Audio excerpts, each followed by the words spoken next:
All right, sweet. Well, usually I'm very, very giving in the beginning of the show and let other people talk, but I am going to start this episode with The Last of Us because Andrew wasn't here last week. So even though I talked about the first episode last week and talked about it in detail a little bit, Andrew, you haven't had a chance to talk about any of it. And now that the second episode is here, I know you've got feelings about it. So we can talk through some of those, even though we've already talked about them, um, and go from there. So you are just starting season two, 2 episodes in. Um, the most divisive moment in all of The Last of Us in both games, in all the hours of gameplay, 40, 30-ish hours of gameplay if you play both games, full all the way through. Um, there's about 5 minutes worth of stuff that is the most divisive moment in the game, period. One of the most divisive and hated moments in gaming history, arguably, the way that it got reviewed, and now it's officially on television. So, um, what's your take on everything so far up to that point, and then obviously that point also? Um, so normally I'm not the kind of person who says, "Oh, if a show takes too long to come back, I just won't care about it." But I will say with The Last of Us, it was actually sort of getting there because it'd been so long. So when I saw episode one, I saw that I think it was like 5 years later, I think, if I'm reading correctly, if I'm remembering correctly. And then it's just like Ellie being stubborn and asking to be hit really hard. I was having a hard time caring because I'm just kind of like, okay, whatever. But then, so I finished episode one. Episode two happens, and again, life being busy, all of a sudden, like I get a text from you, I think in our chat, and it said, I knew the moment was happening, but it was still a hell of a cut punch. I'm like, uh-oh. Then I'm seeing on my feed, no spoilers, everybody. And then I'm like, okay, I need to watch this.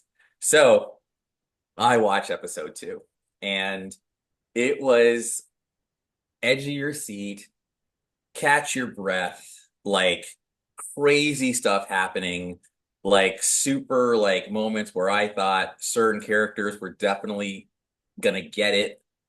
But it was exhilarating, and I actually felt like I haven't felt like this since an episode like The Long Night, I think, or what it was called in Game of Thrones, or Yeah. Battle of the Bastards.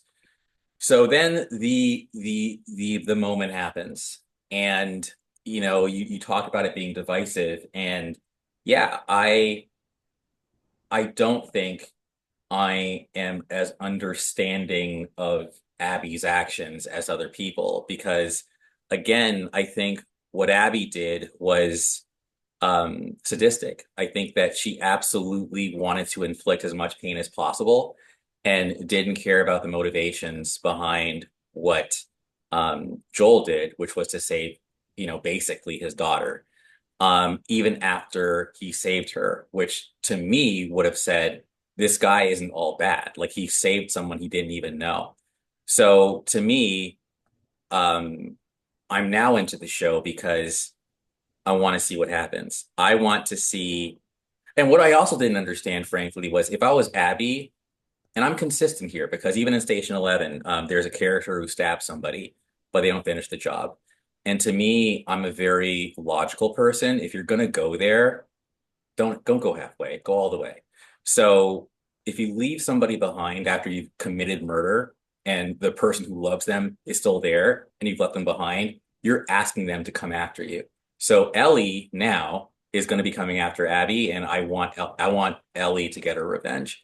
So that to me is my motivation for watching the show. But yeah, it made me feel something, and I think that's always a good thing. I'd rather feel something than nothing.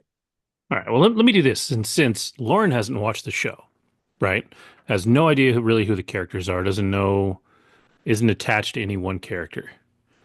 So let's let's start by saying, like, let's imagine you can eventually resort to violence. Let's pretend you're a meaner person than maybe you are. But somebody shows up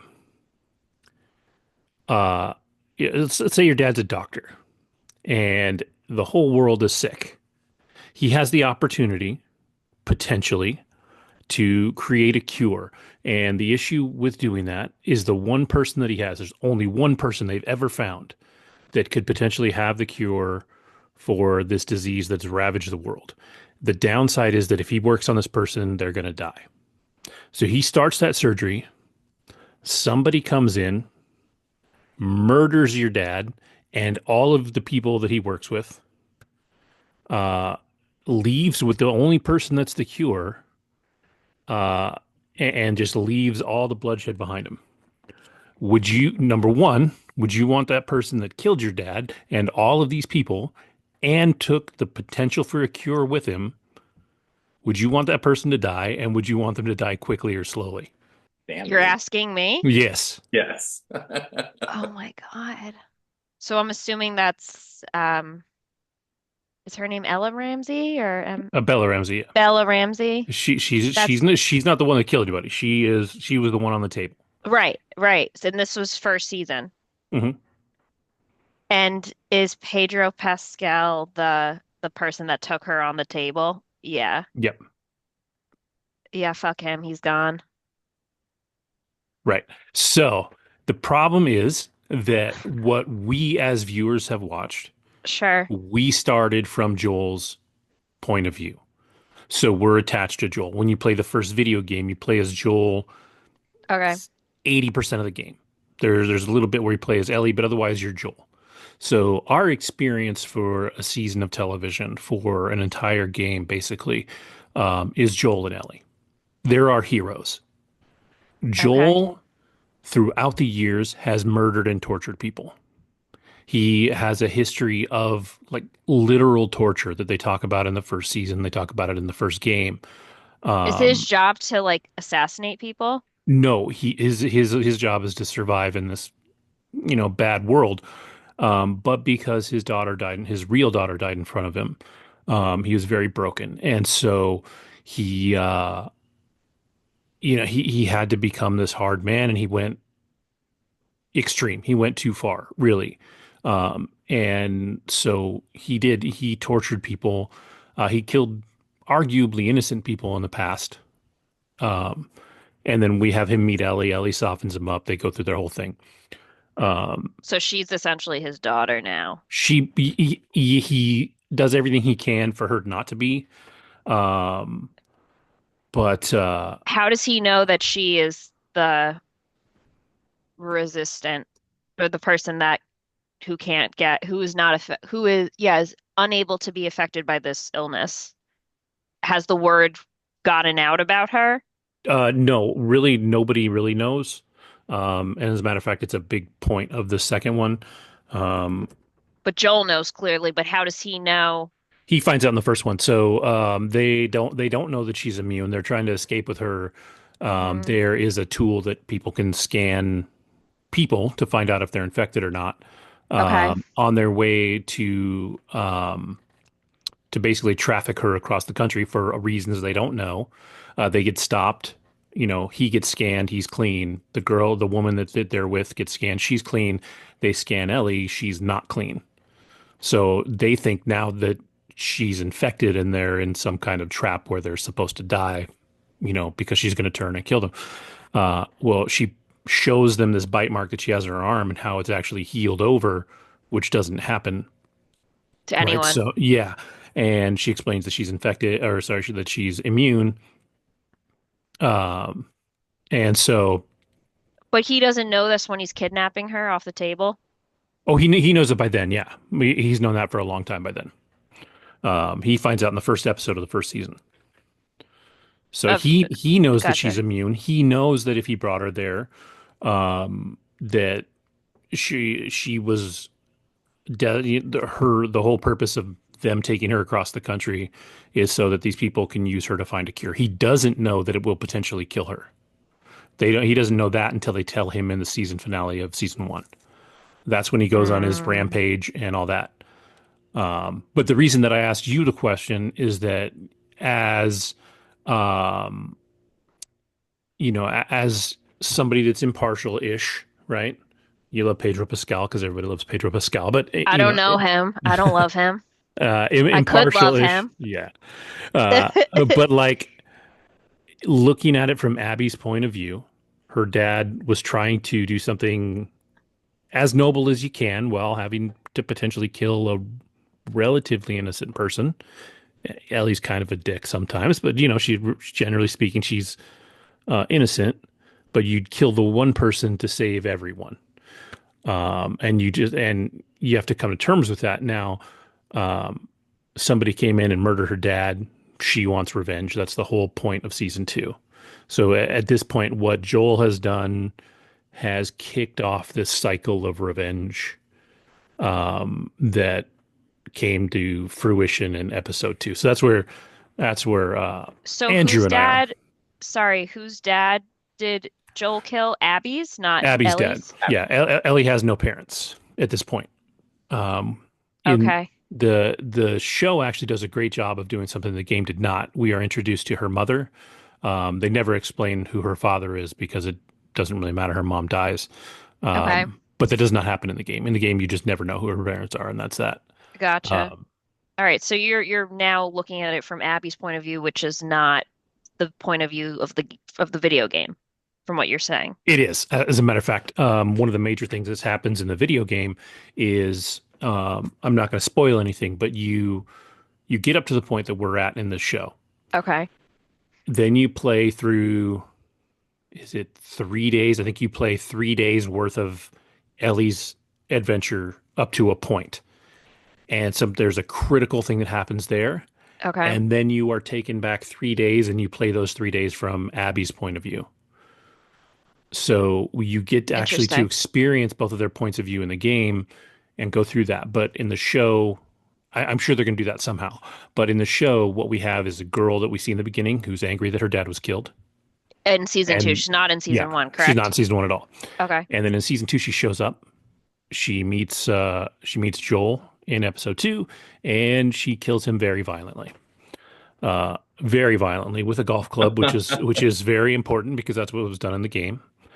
Um, And he's like the main character, one of the main characters. Game of Thrones. yes, and he will be in many episodes still through this season in flashbacks and things like that. But he Gotcha. is very, very dead.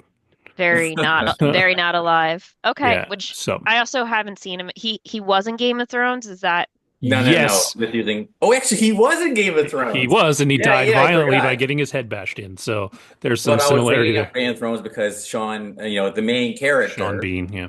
dies in season one, and I think no one. That was the first time that ever happened. I think in a TV show. So Oh, okay. Yeah, I didn't see Game of Thrones, so okay. I didn't get that reference, Andrew, but it's okay. Um, cool. But I'm glad you guys are enjoying it. I know it's a very popular show. Is it scream sci-fi to you guys, or what would you characterize it as? Post-apocalyptic. It's Yeah, post-apocalyptic. I mean, there's, there is science and fiction. I wouldn't put it as science fiction. It's yeah, not quite horror to me, although it is more that than most other things. But post-apocalyptic is really the fairest way to put it. If you look at Stephen King's The Stand, if you look like anything like that, like having the world just go bad and having something bad happen to everyone, virus, whatever, falls into sure. that. It's less horror than say The Walking Dead. But yeah, um, yeah, I put it post-apocalyptic. So Yeah, this reminds me of a movie I saw like a year or two before COVID called The Darkest Minds. It was I haven't heard of with that. Amanda Sternberg and Harris Dickinson. It's about pretty much teens and children under the age of, I think it's like 16 or 18. All the children start dying, but then a select few live, and those that live develop powers, and each of them have a different level, and the government's able to scan the kids to see what level. So they're either a green, a blue, a red, or an orange, and based on like if they're like red or orange, they're like the most, I guess, destructive. So the government like wants to take them into um, I guess, captivity at a certain point. But yeah, it's fascinating. But yeah, a bunch of people start dying and their parents forget who they are. So it's very bizarre. It's this definitely like post-apocalyptic type of film where, and these kids are like put in these similar to like, I don't want to say concentration camps, but like camps. Yeah. And they have to wear the colors that their powers are associated with. And like I said, red and orange are like the rarest, and orange is like the worst. And the main character, who's played by Amanda Stenberg, excuse me. Denver, yeah. Yeah, she plays Ruby, and she's an orange, which is pretty much the most deadly. So she has to ha pretty much hide her identity throughout the film. So yeah, it's fascinating though, and you have to figure out like who to trust or who not to trust, but every color's again a different identity, but most of the kids died. So those that didn't die, they all have powers now. It's bizarre. But anyway, I guess the theme of the scanning and having like sort of like Ellie does, the ability to survive when people are dying from this disease, although this disease only affects people like under 18, which is weird. Hmm. But yeah, that's fascinating. In the previous episode, Kevin explained to me how this is like a real thing, but it's only for cold-blooded, or you said like ants Yeah. have So yeah, this the cordyceps phenomenon. fungus exists Yeah. in ants at the moment. Yeah. And it makes them violent, where It they it, it effectively zombifies them, and what it does is it uses them as a vessel to continue to propagate the fungus to other creatures. Um, mm, I okay. don't know if in animals there's any kind of violence involved, to be honest. I don't know how it Yeah. actually enters the bodies or anything like that. Is it Um, scary though, guys, or no? there's definitely scary moments. I mean, Yeah. I would say that the horde in this episode was, relatively scary. I mean more. I mean, to be fair, like if you haven't watched Game of Thrones, but if you watched Game of Thrones and you saw the White Walkers, this is no scarier than that, I don't think. I know Kim's not really a fan of this show for that reason. So, and I think horror and Kim are not friends. Which So, is funny because Sean loves horror. yeah, but hey, all good. Going back to Abby for a second though, one of the scenes in Marvel Civil War that I thought was really, I think, well done. And I was looking, but I can't find the damn speech, but I did remember pieces of it. And at the end, when T'Challa finds out that Zemo is the one who killed his dad, not Bucky, he just said, "Vengeance has consumed you, and I'm done letting it consume me." And I think that ultimately you have to break the cycle of violence. Yes. But this goes into even what I'll talk about with Sinners, about people being exceptional versus average. And maybe I'm asking too much of Abby, and she is not exceptional, even though she's this trained soldier who's part of this elite squad or whatever. But she clearly is not on the level of T'Challa, who can say, "Yes, you killed my dad, but I'm also recognizing that you hated the Avengers because you lost your family because of what happened in the Avengers film of Sokovia." Yep. So T'Challa is thinking bigger picture, and it's why he's a king, and that's why he's a superhero, basically, right? Whereas Abby's just this random ruffian who kills people with golf clubs and stabs them in the neck. Like, so that's my disgust for her. And I do think that Joel is a more noble person than Abby is. Yes, he's probably done some things in the past that we've seen off screen, but he's also done some pretty heroic shit, including saving Abby. So that's where I'll leave it. I'll say, yeah, it takes a lot to break the cycle of violence, but unless you break the cycle, it'll keep happening, and no one wins. So, see, here's where I question though. You say he saved Abby, which is fine, but then you're upset with Abby for not killing more people that she didn't have to kill. She was only there to kill Joel, but you're disappointed in her for not killing Ellie and not killing Dina. No, I think ultimately, well, first of all, Dina They did definitely. nothing. No, no, no, Dina and no. Abby, Dina did not. No, Dina's fine. And Dina's not going to come after her. I Dina mean, absolutely will come after her. Oh, Dina too, even though she's not Rich's Dina mother. absolutely Dina loves Joel. They Okay. established that in the first episode. All right. Also a father figure for her, and she's at least best friends with with Ellie, if not more. I mean, again, two things are true, right? You have to break the cycle of violence. There's two ways to break it. And even Thanos said this. He said, "Now I know what I must do. I must shred all life down to the last atom so there's nobody left to come back." So I'm being consistent. You've got to break the cycle. And there's two ways to break it. Either don't do it or finish it. So that way there's nobody left. Otherwise, there's always going to be violence. So that's my answer. But no, I do think, and ultimately, if I were Abby or Dina and I wanted to break the cycle and just continue to let humanity survive, I might do that. Okay. But that's my answer to your challenge. You know, Joel left people alive, so it's his fault in the first place, anyways. He when he shoots the doctor, he leaves two nurses alive in that room. So he leaves two people alive in that room.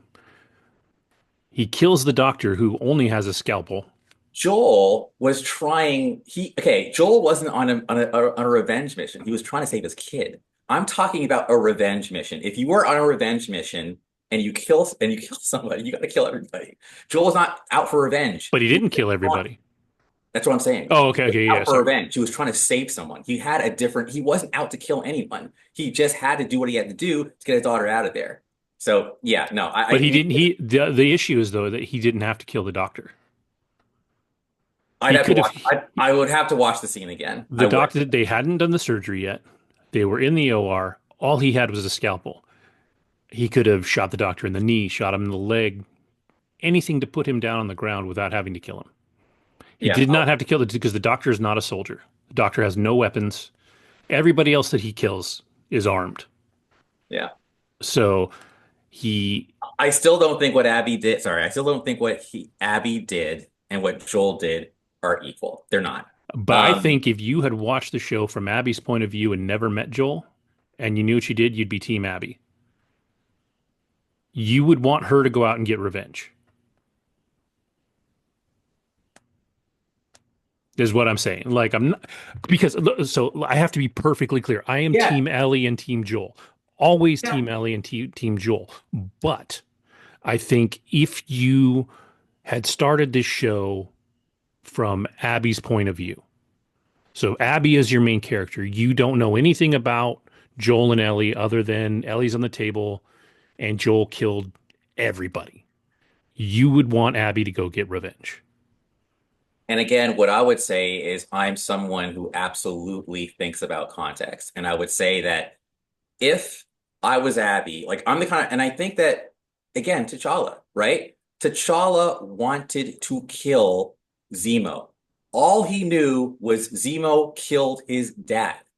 But once T'Challa learned the motivation behind what Zemo was doing, he stopped and didn't kill him. So I think, yeah, in the beginning, I might want him dead. But then when I actually get more of the context, I might have a higher like consciousness about it. I do think there's layers and levels to life. But it's totally fine. I think that's the fun of like having different reactions to what you watch. And I Yeah. think, again, I'd love to hear what my goodness, Alex, thank you. What Alec where Alex sits, you know? Um, I know that this Alex had issues with this game. He had issues with the story. There were things. So when the game came out, one of the big issues that people had, and they do a few things different, which is one of the issues I have in this. Dina and Joel are the ones that go out on patrol. And this takes a major scene out of the show or away from the game because in the game, it's Tommy and Joel that are out on patrol. Um, they still end up in the same situation. That whole scene where she's under that fence that's falling on her and all the yeah, I saw, infected, yeah, that's exactly shot for shot. identical to the game. Hmm. Even him saving her, identical to the game. There's a longer scene where they're in kind of like a ski lift area. They're like the wherever the ski lifts end up at the top of the hill, kind of like where they do their maintenance and stuff, they're in there and they have to fight off a whole horde of infected in there between the three of them, and then they make their escape. Meanwhile, um, Ellie and Dina are on patrol. Okay. They get stopped in a place similar to where Jesse and Ellie went, which is the gas station with all the weed that belonged to Eugene. Well, in the game, you find a place that belonged to Eugene, and there's kind of like a secret door, and they go downstairs, and that's where his weed shack is. But because they get snowed in together, they have a significant intimate moment. Okay. So you have a moment where this relationship between Dina and Ellie becomes more, Blossomy. yeah, becomes something more than just kissing at a Flirt. party and a little flirty. Like they definitely did something, right? And I feel like doing that then when things are okay is a more builds for a relationship that makes I don't want to say more stable because nobody in this entire world that they've created is really stable, right? But it feels like a more like healthy relationship to start or a healthy place to start a relationship from versus now anything they do is going to be in kind of reaction to Joel's death, right? So that bothers me a little bit. Um, you know, having Dina there, but have her knocked out and surviving. I mean, that kind of doesn't necessarily change what happened in the ski lodge, right? Like, it doesn't really matter who was there with Joel. Tommy gets knocked out in the game instead, and then when Ellie bursts in, she gets pushed to the ground. I do think that was a great acting moment from Bella Ramsey. I thought she was incredible in that scene. But yeah, it that was one of the major changes and one of the things that kind of I think maybe they missed the mark on. But one thing that really upset people from the game is he takes Abby and chooses to protect her and then follows her without question to the place that she was. Because also in the game there is no zombie, there's no horde. Right. So, he goes to this other person's place kind of just out of kindness. This game or this show, I think, kind of sets up a more pressing reason Realistic. for him to go with Oh her. yeah. But Yeah. people were pissed off in the game that he was so friendly because in the first game, like he wasn't. But I was like, 5 years have gone past. A So lot this can is happen in this is 5 years. the argument that I had with Alex is that 5 years have gone past. He's become softer. Yes. He's become more of a father. He's a Yes. community member. Hmm. So he would be more accepting of people. He wouldn't be as hard as he was in Disrespectful. the first game. Yeah.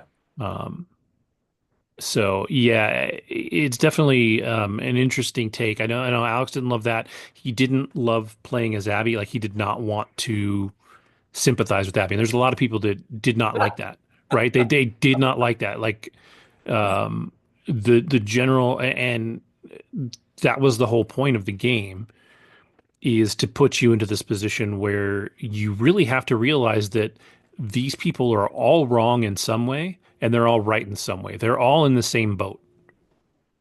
Which is precisely why, and we're gonna have some sympathy for Lauren in a second and switch, but which is precisely why I loved season 4 of Attack on Titan, because season 4 then takes you from the perspective of Reiner and Marley versus the Eldians. And I think they did a good job of that because to me, I get where Reiner and everyone's coming from to the point where Reiner is actually kind of a good guy, like by season 4, right? Because at the end of so it's like I get that concept.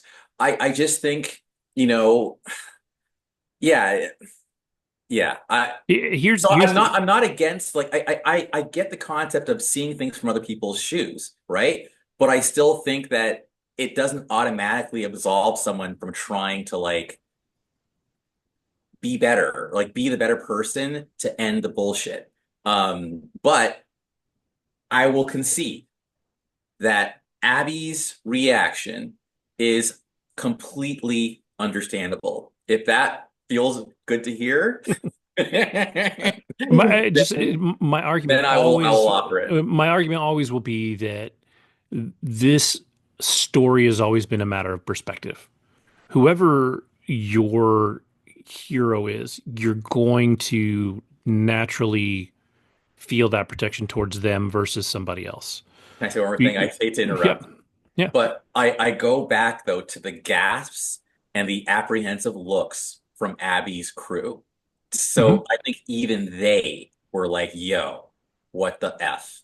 Like they were even it's like I think he said, "Abby, finish it." So to me, I think even their reaction kind of didn't help Abby's case as far as being like a hero, you know? Sorry. Oh, and she's not a hero. None of these people. That's the whole point, though. Is none of these people are a hero. Some of them are more heroic than others. Mm, Yeah, I think Joel's brother, I mean, he seems pretty heroic. I mean, he's leading the he city. he had well, and now so is Joel. But Tommy Tommy. was a bad guy Okay. before. I mean, they did bad things to survive and get through. You know, Okay. they Tommy was in the Fireflies, left the Fireflies, but when him and Joel were at least working alongside the Fireflies, they did bad shit. Like they tortured people, they killed people. Um, they talk about it like in uh now, granted, again, this is another moment where Joel is doing it for a semi-heroic reason. He's trying to find Ellie and save her in the first one, in the cannibals camp, right? Oh He yeah. finds the two guys. He's got two guys tied up. He basically stabs the dude in the leg, and then he gives him a knife. He's like, point to the map where she is, and then I'm gonna have your buddy do it. And if you guys don't show me the same thing, I'm gonna kill you. And he only the Right away. first guy does it, and he's like, yeah, I trust him. And then he kills them both. Like it's brutal.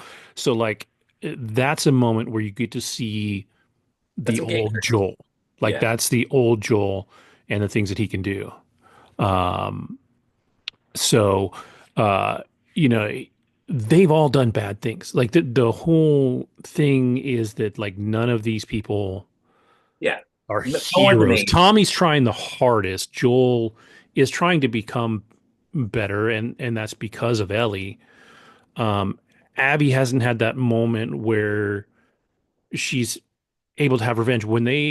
If they do it like the game, when we go back and we see Abby before her dad died, I will tell you that she is the sweetest kid.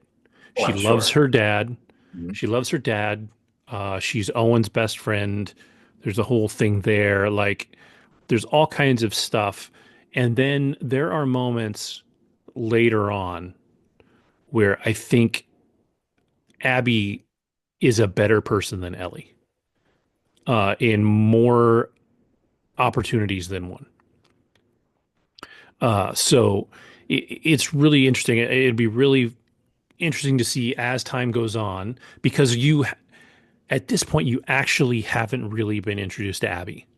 You have a girl that saw her dad die and a crazy girl that wants to murder the dude that did it and does murder the dude that did it. Right. And that's fair. There's a lot more to her, and we're going to get a lot more out of her. Okay. And the things that she had to do to survive after her dad died, because they say in that first episode, or maybe they say it in this one, but they talk about how there's really no Fireflies left. They're gone, and so they had to go join this other group, which is a very militaristic group in Seattle. Cool. Quick question, guys. Does Abby know that Ellie and Joel are close or no idea? She doesn't know anything about Joel. It took her 5 years just to find him, and her only goal was to kill him. She did not care who was with him. She didn't care about anything. But at the same time, she didn't want to kill anybody but Joel. She was not there to, mow down a town full of people or do anything. It was Joel and nobody else, and that was the agreement. And at one point, she threatens she threatens Dina with everybody there, and her people are like, "What the fuck?" And she's like you could tell she's like, just shut up. She's like, I'm not actually gonna hurt her, but I need him to believe that I will. Right? Like she's okay with knocking Dina out and doing all that, but did they have a code that they're trying to follow, even though that code includes absolutely torturing Joel until his very last breath. But Andrew, as someone who didn't play the game, what was your reaction did you expect this to happen or did you know this was going to happen? I didn't know it was going to happen, which I think is good. I didn't know Right, it was that's going why to I'm happen. curious Yeah, yeah. to hear your point of view. And I, yeah, I was impressed with the choice. So, yeah, but I will also say honestly, I do think that Pedro Pascal is very close to being overexposed, as in like we're seeing him too much. So I was like, okay, good. Like at least you're not in this show because you are fucking everywhere. And I think that people in general tend to they kind of backlash against you when you're too big. And the guy, I swear to God, he's like in every movie, He's everywhere. every TV show, he's everywhere. Uh, I think too. I think he needs to do another film like The Unbearable Weight of Massive Talent. Like he needs to do something that feels so different from what he's doing everywhere else that it kind of mellows people out because he's the hero in everything right now, right? Like he's He's in Fantastic Dune, right? Four. No. Just But he's in kidding. that Oakland movie, though. I'm trying to remember the name of it. Have you heard of this movie? I'm going to look it up right now. It's out right now. Oakland? It's about the city of Oakland. It takes place in like 1980 something. Hold on. Keep talking. No, but I yeah, don't he is I don't think I've ever seen him in anything. he's in everything. Like Sorry. he's every I He's not in Dune. Oh, that's the other guy, sorry. yeah, but he is yeah, the Unbearable Weight of Massive Talent was a great role for him because he was so goofy and funny and different. Like everything else he's serious in. Game of Thrones, he That was was, yeah. smarmy, but he was, No, he was great. he was not funny. Um, He's in you Gladiator too, that's what I saw him in. okay, He yeah, yeah. And he's not funny in that. Like Mandalorian, like he's no. every now and then he's got some jokes, like he's generally dry. He's the Freaky hero. Tales. So Freaky Oh Tales yeah, I've seen something about is that. yeah, that one is like a Sundance indie type film. Anna Boden and Ryan Fleck, they're the ones I think who did what's it called? I want to say yeah, they did. They had Captain Marvel. But anyway, he's in that. And anyway, I'm gonna see that. But I know it's supposed to take place in 1987, Oakland, California. So that's what that is. Keep going. Yeah, his the thing is, like, he keeps auditioning for things and keeps getting parts. He's gonna work until people tell him not to work. He's not an idiot. Yeah, Right. good point. But he certainly is on the on the verge of being overexposed. I think that's a fair point for sure. Yeah. Um, He's in a but movie, by the way, I saw, sorry to cut you off, coming out in June with Dakota Johnson and Chris Evans called The Materialists. And Fantastic Four in July. yeah, Like, Yeah, okay, fair. he's like that hardest working man in Hollywood. But the thing about Pedro Pascal is that everybody loves working with him. Well, So it's that will do it. it's hard to not give him roles because everyone loves him, right? Like he walks into a room, everybody falls in love with him, and then Pedro Pascal's got the part. Um, so he probably like there's a really good chance that he gets to the point where he is overexposed. Like I don't see how he can't be. But at the same time, he's not going to say no. Right. I thought there was a meme where it's like he has the Infinity Gauntlet, and it's like Yes. every stone is like a franchise. He's been in DC, Star Wars, Marvel, like he's been in everything, and it's Yeah. just like yes, I now whatever. Anyway, but yeah, no, he's great. I'm not gonna. But anyway, I Yeah. was just saying, at least he's dead in Last of Us, and that's good because well, I know you said he's gonna be in more episodes, Yeah. but yeah, he's everywhere. Well, it's funny that you said that you didn't know that Joel died, and I'm kind of proud of myself for not ruining that for you. But that was so when the game was coming out, somebody either that worked at Naughty Dog Brady or told me was the this a, story. they hacked and released part of the game, and so I tried actively to avoid the spoilers. And of course, I clicked on the one wrong link and found out that Joel died before I got to that point in the game. And I think too that may inform my feelings about it when I got there because I was ready for it. Yeah. Like I knew it was coming, I knew it would happen.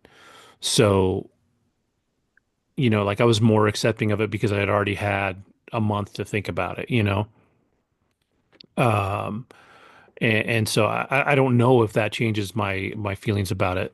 Um, I know too, like this is that thing where the first game was so big and so popular, and we see it with the TV show. It's so big and so popular that immediately, like all the things that people bitched about in the first run of it are now magnified because it has a bigger fandom of toxicity. Like the bigger a fandom gets, we talked about it in the pre-show with Star Wars and Lisa Marie Tran, where the toxicity of something large is just crazy.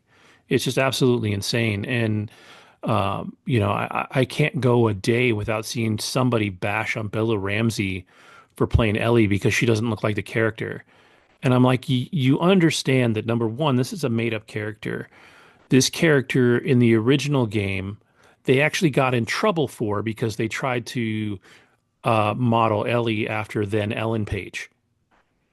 So Okay. Ellie in the original game looks, they had to change it, but she in early iterations she looked like Ellen Page. And you know, this is all like stuff created out of an artist's mind, right? So and then people complain about the casting, but or the storytelling. Like people would say, "Oh, Joel would never do that. This would never happen. This character wouldn't do that." Well, you're trying to tell the person that literally created the character, Neil Druckmann, create and wrote the character in both games, what a character that he's lived with in his head for a decade would do. Just because you don't agree doesn't mean that's not what the character would do. And then people get all mad about it and get all up in arms, and then they start, doing the worst things. They start insulting the actors, they start insulting the creators, threatening Neil Druckmann's life. Like, it's crazy what people will do when they don't agree. And like I said, a large fandom will do that in a big bad way. And so we're going to see Sounds like that. Star Wars fans. This is getting a little out of hand. Yeah, it's literally any large fan. You see it in Star Wars, you see it in Marvel now. DC's getting it before they've even made a movie in their new universe. Um, uh, Andy's one of them. Our Andy is one of them. Big crybaby. Um, but yeah, like it's really hard. Like the bigger you get, the more people come after you, especially in the social media age where people are a little protected behind a keyboard. There's Or nothing just more have too much ugly. time on their hands, it sounds Yeah. like, more than anything else. But glad you guys are enjoying it. Both of you are enjoying Yeah. it. I've heard nothing but good things about the show. I may add it to my list. May. It's it's really good. So it is number one, the acting across the board everywhere is incredible. Like Mhm. Hmm. there's no bad acting. The writing in the show, I think, is great. It has some of the best episodes of television, period. I still think um, the episode with Bill and Oh Frank yeah, from season one is one of the best. Like to be honest, if you only watched one episode of The Last of Us and it absolutely do was it. episode three, I think, of season one, um, I think Lauren would like it. that episode you would just like. It's incredible. It's a pocket piece of storytelling that almost has nothing to do with And an that's Nick apocalypse. Offerman, right? It's Nick Nick Yes. Off, Offerman who and is traditionally always in like comedic roles, correct? So not yeah, comedic. yeah, It was no, not at all. beautiful. Right, He's here it's fantastic. Yeah. not, but I'm just saying generally Yeah. I Yes. see him in a comedic role. Speaking of Nick Offerman, I'm sure you've never seen this, but he was getting when he was young and trying to become an actor, he would get cast in the big, like, kind of quiet mountain man kind of roles because that's who he is. He's a comedian, and no one would cast him in those parts because of the way he looked. And so to get the part, he went out and bought a giant, and I mean giant dildo, huge, and took his headshot with it. So it's literally him hugging this giant penis, and then he passed that out as his headshot, and that's how he started getting more comedic roles. So if you look for it, like that picture exists on the internet, you can find it, and it's hilarious. Like it's so funny that he had to do that. Like Chris Pratt went through the same thing. Chris Pratt, when he was young in his career, was athletic. He was in One Tree Hill or something like that, one of those shows, and he was like the football jockey guy, and nobody would cast him as funny, even though he was funny. So he wanted to do more comedy, so he intentionally put on weight so he could be, come across as a little goofier Holy and goo. get those parts. And so that's how he got into Parks and Rec as Andy because he was funny. And if you watch that, I mean, he's ridiculous in that show. He's hilarious. And he wasn't going to get those opportunities looking like the handsome jock football player guy.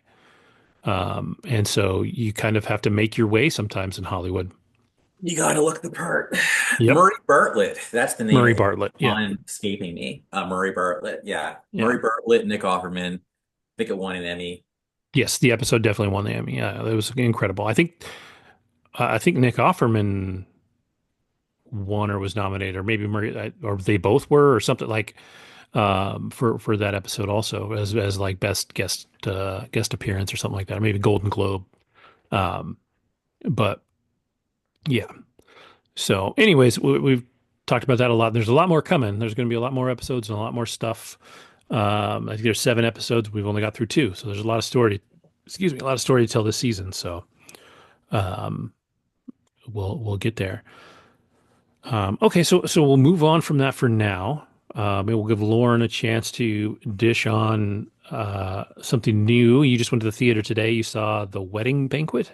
Yeah, I saw the Wedding Banquet, which just came out. It looks like within the past week. It stars Bowen Yang, who plays Chris, Lily Gladstone, who plays Lee, Kelly Marie Tran, who plays Angela, and then Hanji Chan, who I believe is a Korean actor, and he plays Min. And it's about two couples, one lesbian couple, Lee and Angela, who live together in a family home that Lee grew up in, and then Chris, who Bowen Yang plays, and then his boyfriend Min, who's originally from South Korea. They live in the guest house in the backyard, and they're all part of this community in Seattle, LGBTQ. And like the opening scene is like a drag show that is themed Chinese New Year, and they have the dragon come up and come out, and then this person starts dancing and ends up being someone who's in this, very embellished outfit and is in drag, and the whole group and room full of people are part of this organization that takes pride and is, either a part of the LGBTQ community in Seattle, or they're someone who is an alliance or a family member, friend of someone who is LGBTQ. And you see the character of Angela, her mom is very involved, and she gets an award for being someone who has taken her involvement to the next level and has contributed to LGBTQ movement in Seattle, and really learn to recognize not only her daughter, but others within that community. And I think it's just one of those things where, and you've probably seen it on television, traditionally, Asian culture does not accept, like a lot of other cultures, homosexuality or just the LGBTQ community. However, this is a very light story that incorporates both this lesbian couple and gay couple. So once you're introduced to these characters and you see them at events, you come to find that Lily Gladstone's character, Lee and Angela, who've been together for a number of years now, they're trying to get pregnant and have a child. And Lee has just gone through her second round of IVF and it's failed, and they're frustrated. They don't have the money.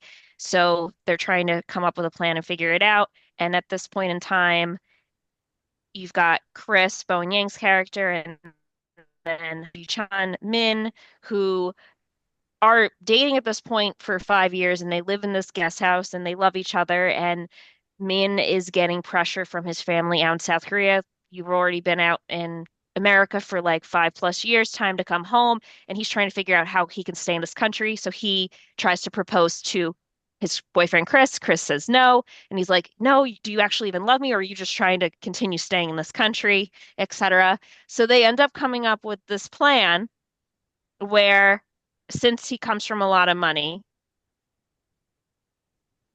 the character of Mean, how Mean will marry Angela in front of like his grandmother who's coming from South Korea in order for both Angela and Lee to get enough money for their third round of IVF. So they come up with this plan. It's hysterical because the grandmother from South Korea immediately comes in and they like take everything that's like queer out of this house and they rush because they're like, how much longer until she arrives? They're like, about 45 minutes, maybe an hour if there's traffic. So they're rushing through the house trying to like grab everything. And literally this whole house is covered with just decor that is LGBTQ or just even the movies they take like pretty much almost every movie off the little like TV rack that they have. It's LGBTQ and it's hysterical. So pretty much the walls are bare. And then the last thing is they look at Angela and Bowen Yang's character. He's like, gay, gay, gay. And he looks at her and he's like, you're just gay looking. Like, you need to change up your outfit. So she has to go like in a dress, and she's just someone who she wears like just very loungy type of wear. So she wears this outfit, and as soon as the grandmother sits down, she's like, this is not believable. You guys aren't in love. Like, this is not a thing. Is she blackmailing you? Because I know you're gay. So she just calls it out to her grandson. And he's like, oh, yeah, I'm gay, and so is she, but don't tell anybody. So they pretty much plan to go through with this marriage. And as this is happening, there's just a lot of stress because Lee wants to have a baby. And then there's something that happens in the film, which I'm not going to give away for anyone that wants to watch, where um, Angela ends up getting pregnant and things end up working out, but in a very weird way because in order for them to have both relationships stay in the US and for things to continue as is, this marriage has to go through. And at this point, the grandmother who know she's the only one that knows outside of like the couple, she has to have people from South Korea come in and they have to pretend like they're both two straight couples when they're really not. So it's hilarious and I enjoyed it. It was a good movie. I thought it was very light and yeah, I mean, ultimately the main point of the film is marry who makes you happy and who brings out the best in you at the end of the day. And I mean, the grandmother even said that I didn't marry for love. You should. And she recognizes that throughout the film and her perspective on just her grandson changes is, all right, I already knew this, but it's not acceptable to. I'd rather see you happy and you being my grandson and live a life worth living versus you marrying someone that you don't care about and marrying someone of the sex that you're not attracted to and you don't realize is your person. But Yeah, yeah, overall pretty good, very funny scenes and cast. And I mean, I haven't seen anything with Lily Gladstone at she's all, amazing. She's but amazing. I know she's supposed to be very good. And she's usually in some pretty serious roles Yeah, too. she's already been Oscar nominated. I think for her first Correct. role, or the Killer of Flower Moon, Flowers of the Correct. Killer Moon, whatever Flowers it that, was. yeah, that one with Leo DiCaprio. Yep. Yeah, she was in another one called Under the Bridge, which is I think on Hulu. That was really good. Hmm.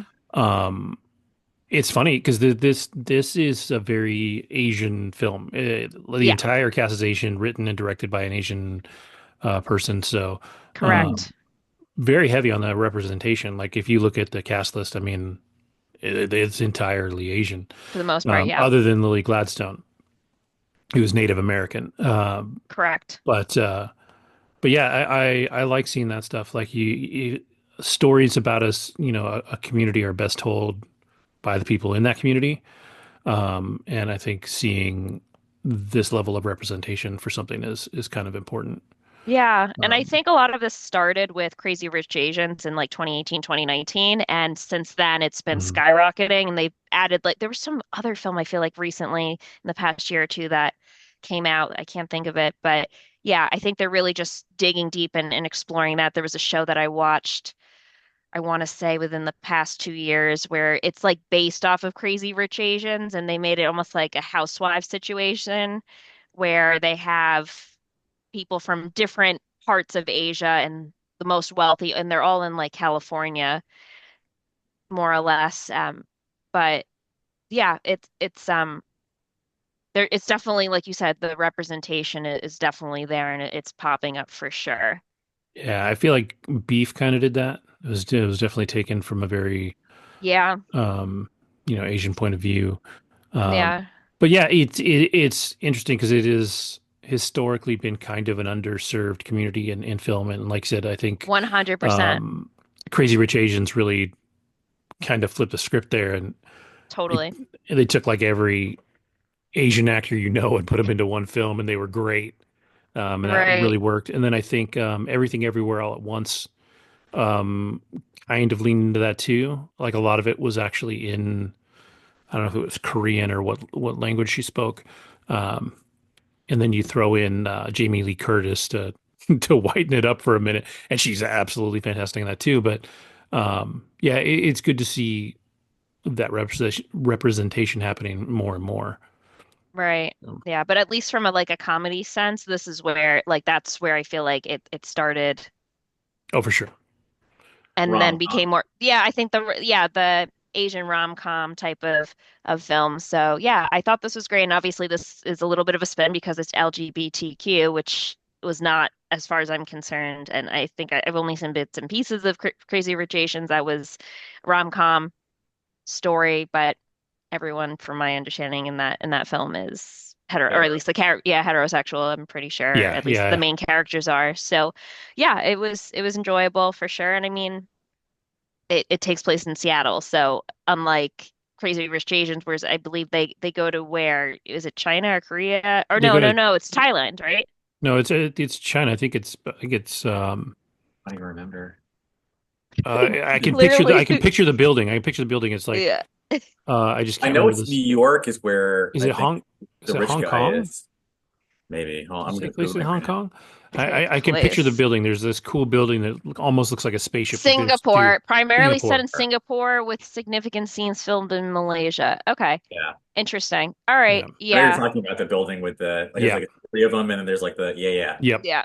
Yeah. So, but yeah, it's definitely it was cute. And I mean, Bowen Yang's everywhere now. He was in Wicked. He's been popping up, and really just his breadth of work is expanding too. And this was, I mean, this was a comedic role for sure, but I think a very different type of role than what we saw like in Wicked or what you traditionally see on SNL.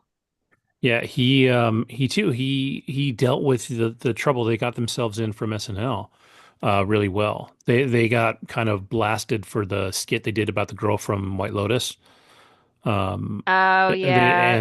and his response was really intelligent and well thought out. You What know, did he say? Yeah, what did he I say? I didn't really, know. I'll have to find it to be able to say for sure.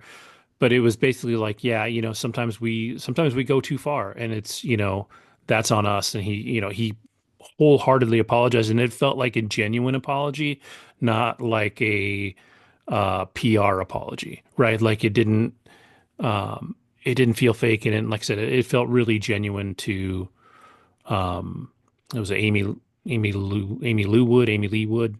Is opening up about Amy Lee Wood criticized Saturday Night Live's parody. With parody, you kind of forget the sort of human emotional cost that it sort of extols on somebody. Yang explained, everyone at SNL is just a fan of the show, obviously a fan of her. We just think that she should be so proud of the work that she put into that. Yeah. Yeah, Yeah, I think you can. Parody's hard because as soon as you're actually actively making fun of somebody's appearance, it comes yeah. back around to, whatever you do is inching towards bullying, right? Towards something that is, more unkind. It's like if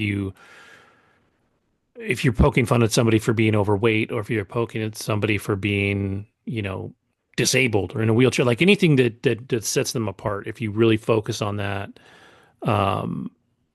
you just got to be careful with it. It's one thing to um, take a shot Yeah. at, at major political figures or something like that. But Yeah. Well, um, it's not like they're taking, I don't think they would make fun of someone's weight at this point due to like body shaming stuff. I think they would actually get really panned if they were to make fun of how, from a weight perspective, if someone was heavier.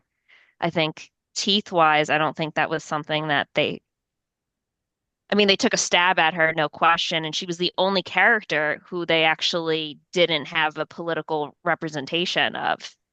Everyone else was a political figure, and then they just threw her in there, you know? So it yeah, is definitely a stab for yeah, sure, it but feels targeted, even though it's not. Like it's parody, and that is, totally to be fair, like that is her defining physical characteristic, right? 100%. So For her, I think it was the line, "What is fluoride?"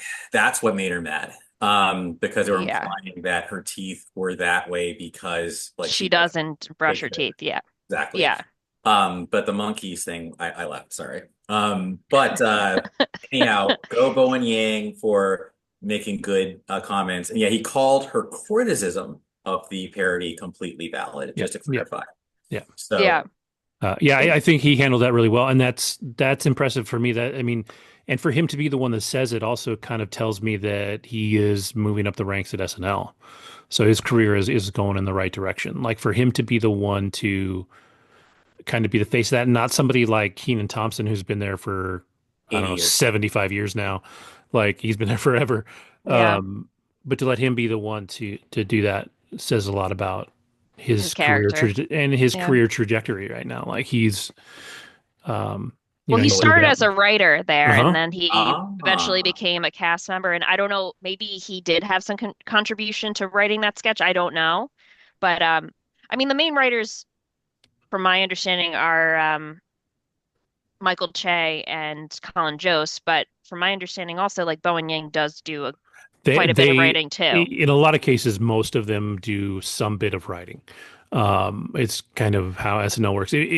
It's really cool if you have Peacock, watch the SNL. I think there was three Three episodes, parts. Yeah, yeah, and they were all really good. They were really informational. One of them was more fun than the other ones. It was about the cowbell sketch, which was a hilarious little bit of nostalgia. But otherwise, they talk about the first one talks about everybody's audition process and how they got in, and I yeah, think it's the third one that talks about the writers and how they get where they got. hmm. Um, and it's really fascinating. yeah. Um, so cool. All right. Well, then we can turn back to things that have toxic fan bases real quick and talk about Andor, which just came out this week. And I don't know if I agree with this, but they dropped three episodes at once, which I really wish they wouldn't do that. Just give me one at a time. Although when I look at something like The Last of Us, the first episode got kind of hit hard. I think it's the lowest rated episode of the entire series because it's a setup episode. And I think when you come back from a break, you've got to set things up in this new kind of timeline. And I think even though the first episode of Andor is really good, it's kind of suffers from the same thing. If you had waited a week between those, I think people might have been more irritated with it than they probably were. But oh, what did you think of it so far, Andrew? Well, for all three episodes, I mean, Andor is, I think, peak Star Wars. Hmm. I loved it. From the whole, I mean, it's really, I think one of the things allegorically, and I don't know how they did this, but when the Empire is searching for the undocumented workers, I'm like, dude, this is a little on the nose, isn't it? And then also showing how the rebellion is being fought on so many socio-economic levels, with Mon Mothma being at the pinnacle of like affluence, right? Yep. Yep. While Cassian is just like with these ruffian rebels who are also kind of disorganized, Oh but yeah. it's so realistic. Yeah, no, I'm a fan. I will say I almost didn't really see the point of I mean, unless something happens later with that crazy band on that planet, like I don't know why that even happened. Like it was almost like what why is this even here? It's like feels like filler, you know? But now that, Cassian's finally reunited with his crew on in episode 3, I'm like, okay, let's start. And then the last thing I'll say is love Dedra. I used to find her iciness kind of alluring in a weird way, but now she's just gross to me. I just feel like she's just ugh. But I loved the way she handled Faye Call McLaughlin's mom. I thought that was Oh, delicious. yes. I'm glad Fake Call McLaughlin is back because I was worried for a second because he's not on any of the artwork on the posters, but he's there, and I'm glad that they ended up the way they did because that was just some awesome coming together, like in the end of the last season, where Dedra is like, "What the hell? Why are you like? Why do you care about me?" And he's just like, "Because I do, because I'm Fake Call McLaughlin." No, and am I forget? Oh yeah, of course, Krennic, dude, delicious. So yeah, I'm all in. He's incredible as the slimy bad guy. Like he's just so friggin' good at that. He's such a good actor, and like he is the Empire. Like when you look at what the Empire Became. is from the original films, like he is a more kind of realistic feeling of those characters from the original films, but he is that guy that is just not a good guy. Cyril, the guy, the fake Kyle McLaughlin, he he's not a bad guy. Like he's in the Empire because that's where he is, right? Like he just found himself in the situation, and that's the life. And his mom pushed him into it. And, you've got that whole thing. But he doesn't have it in him to be a bad guy. Not really bad. And whereas Krennic, he's a bad dude. He wants to oppress people. You had the guy that was in this episode who you could tell was going to do bad shit on that wheat planet with Adria Arjona's character, and that whole scene was intense. Like that whole bit was intense. You knew it was coming. You knew it was coming in the second episode, just by the way he treated her and the way he kind of But I cornered was her. surprised. I mean, honestly, like that, I'm surprised there wasn't a trigger warning in front Yeah, of the episode because I know people who do not like scenes like that. And yeah, that I was really intense. I think if it had gone any further, like she she was definitely not in a good suit, but like if he had ended up on top of her on the ground or anything like that, I think maybe then there would have. I think they were walking a really, really, really thin Fair. line of where they had to put that trigger warning. And to be fair, like I kind of think they probably still should have. Like I'm with you on that for sure.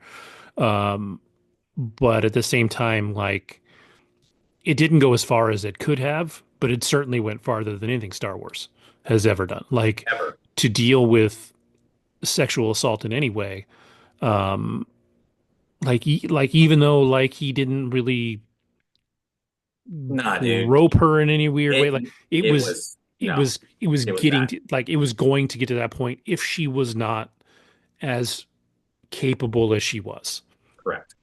Um, for him, he picked the wrong girl. If she was somebody else, you know, it would have been bad, but she just happens to also be a bit of a badass. And they also foreshadowed it again, like you said. So she's Hmm. probably she's been through that before. So she's like, yeah, not again. Yeah, yeah. Just so yeah. Um, Anyhow, yeah. but yeah, it's yeah, like you said, the dynamics are there. I agree with the band of like weird bad guys.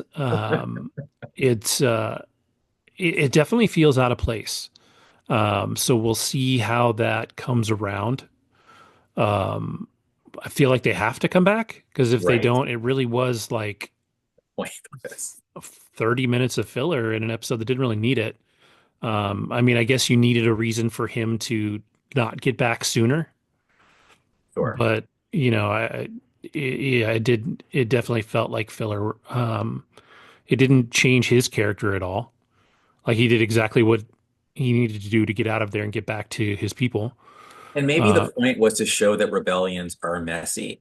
And that's something that like, going back to like The Last of Us or going even back to the first, Rogue One where he literally shoots the guy like in the opening scene. yep. Like when it's rebellion time, when it's war, like gray stuff happens, Hmm. and you just have to do it and it's not nice, Yeah. you know. Yeah, I think it was yeah, it was interesting to see these guys that see themselves as rebels, but they're not even organized enough to get along. Like they were feuding within themselves and trying to kill each other. And I'm like, you guys are supposed to be out there fighting these guys, I not love how he's like, who's in charge here? It's yeah, yeah. oh, And then you had the one death in the last episode that was kind of heartbreaking. You had the guy from the first season that that you like a lot, his big buddy. Um, but yeah, it's off to a good start. It's certainly yes. this episode had more action, I think, than any of the other episodes. Yeah, The third absolutely. one, uh, Love the TIE fighter, man. Mm. yeah, it was cool, but it is not. You don't watch this show for the action. This No. show is much smarter. I mean, there's going to be action in it for sure, but this is easily the smartest and best Star Wars show there's been. Um, it's a political it's a political story. It's everything in behind the scenes, and we get to see kind of the machinations of those things. Like you said, the whole thing with Mon Mothma at this party where she has to get along with all these rich, powerful people, and she like literally has to dance at a wedding, and at the same time she has to go watch. Is it her daughter that's getting married? That's her daughter. And like she's got to watch her daughter marry into this whole world that she's trying to take down. And she has a moment where she breaks, a moment where she cries a little, like she sheds a tear. She's got a moment, and then she's got to suck it up and get back in there and do the I Spy thing. Like she's got to get back in there and yeah, it's smart on every level. And and basically, that guy who gave her all that money, he's about to be executed Hmm. because like he's like, how do you know that he won't go to that guy, whatever? How do you know he's not going to rat on us and he won't do it? He knows, or maybe we need assurances. Like, what are you saying? And he's like, well, good that you don't understand what I mean, whatever, how lucky it is. And then of course, then you see like Cinta, whatever, like showing up as the driver, and they're like, yeah, Yeah. he's done. Yeah. And again, that's the rebellion. Like there's not like you're not no one can come out as like a true hero anymore when it's that dire. You Yeah. gotta you gotta take people out. Yeah. Yeah. And yeah, it's going to be interesting. It's funny because you know where this ultimately ends up. This ends up at Rogue One, right? Yeah. Like you know his story and where he ends up. But at the same time, like I don't know where the show is going. Like I don't know what they're going to do. I also loved, I don't know if you recognize this, but it might be like Mon Mothma's like brother or something. But that red-haired guy, who is at the wedding and was also like announcing, oh, we found this artifact from whatever. He's in Rogue One. He's the guy who's actually like ordering the strike. Like he's at back at the base and he's like calling in the rebels and he's like, we got to attack anyway. Like, no, no, no, don't attack. Call him in. Like he's part of it. I'm sorry, I'm getting excited. But it's cool when you see characters from the movie that are like Yeah. kind of random, but they're in the show. Oh, it's so cool. Anyway, I just recognize him. He's so like British. The whole thing is so British. But Oh, again, very, very. episode 4, which is of course The New Hope, is so British, and the Empire is so British. Anyway, That was intentional. Like they wanted them to. Lucas said it at some point. But like as Americans, we always see the bad guys as British, and so he wanted the stormtroopers. He wanted those people to feel very British. So that was always intentional. Um, I just the daughter, Mom Mothma's daughter. I daughter looks said it in great, our by the way. chat. Like, why was she playing that part and not like a teen Leia? Yeah, Because she looks so much like she does. Carrie Fisher. It's crazy. Like when I saw her, I was like, part of me thought that was her. Like I thought she was playing Leia, and it just didn't. the story didn't make sense. Like maybe they're giving her a fake name or something, and it just didn't work. And I was like, but they missed an opportunity there to have somebody play Leia because she could do it. But I think the little girl that played her in Kenobi says she would like to play her as a teenager, in a show if they go that far. So Cool. um, yeah, basically Andor is just keeping cruising along, being awesome. Picked up where it left off. I don't know the IMDb scores for this season. 8, 7.7, 8.7. Yeah, so they're right where they were. I'm excited to see where it goes. There is 12 episodes, so we got a long way to go. So maybe Thank it God. doesn't hurt that they drop 3 right away then. We're eating good. Yeah, we've got that. Um, The Last of Us is only 7 episodes, so we only got like 5 episodes left of that. Um, a lot of movies this summer too. So yeah, it's like you said, it's gonna be a good summer. But I'm excited for the rest of Andor. It'll be really, really good. Same. Um, so all right, well, since we're still relevant, staying with relevant things, Andrew, you saw Sinners, I and I've got to know everything about it because I check Apple TV every day to see if it's ready for purchase because this is one of those ones that I know I'm just going to buy. I'm just yeah. going to buy it when it comes out and watch it because I've heard absolutely nothing bad about it at all. And so I'm super stoked for it. And I'm behind Ryan Coogler at this point, whatever he feels like doing. Michael B. Jordan, everything he's touching is turning gold. And then throwing a little Haley Steinfeld in there for the hell of it. And Good Lord. so what, besides just being a vampire, for like, what is this movie? Very good question. So I actually did a little Googling and found a summary that I liked. So I'm just going to read it. The film Sinners explores the power of music to conjure spirits and bridge the gap between the living and the dead, particularly within the context of Black, Irish, and Native American cultures. The opening narrative highlights the belief in certain cultures that music, especially for musicians like griots, can pierce the veil between worlds, bringing forth spirits from the past, present, and future. The film blends 3 different musical traditions, showcasing blues, Irish folk, and Native American elements to create a rich supernatural atmosphere. So that to me kind of is the kind of tapestry that the film is like sitting on top of. I am absolutely not going to spoil things because I think you do deserve to watch it like when you do, and I'm going to buy it too. And the reason why I'm going to buy it is because where I live, unfortunately, for some rideshare people, is hard to find because it's like right on the strip and they have to like navigate.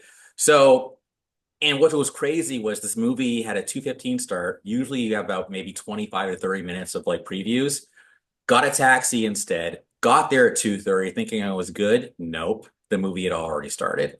Oh So no. some of the stuff that I just talked about was apparently in the beginning, so that pissed me off. But anyway, that said, um, the movie is absolutely about music. The movie, the blues, is actually, I think, a central character in the movie. And I have to say, and I was saying this to Saloni when I was explaining the movie, what I love about Ryan Coogler and what he's done with his art, whether it was Fruitvale, whether it was Creed, whether it was Black Panther, and now this, I might be forgetting something, is what he's able to accomplish from a storytelling human experience that is organically inclusive. And I want to stress organically inclusive because nothing feels forced. Everyone brings their A game.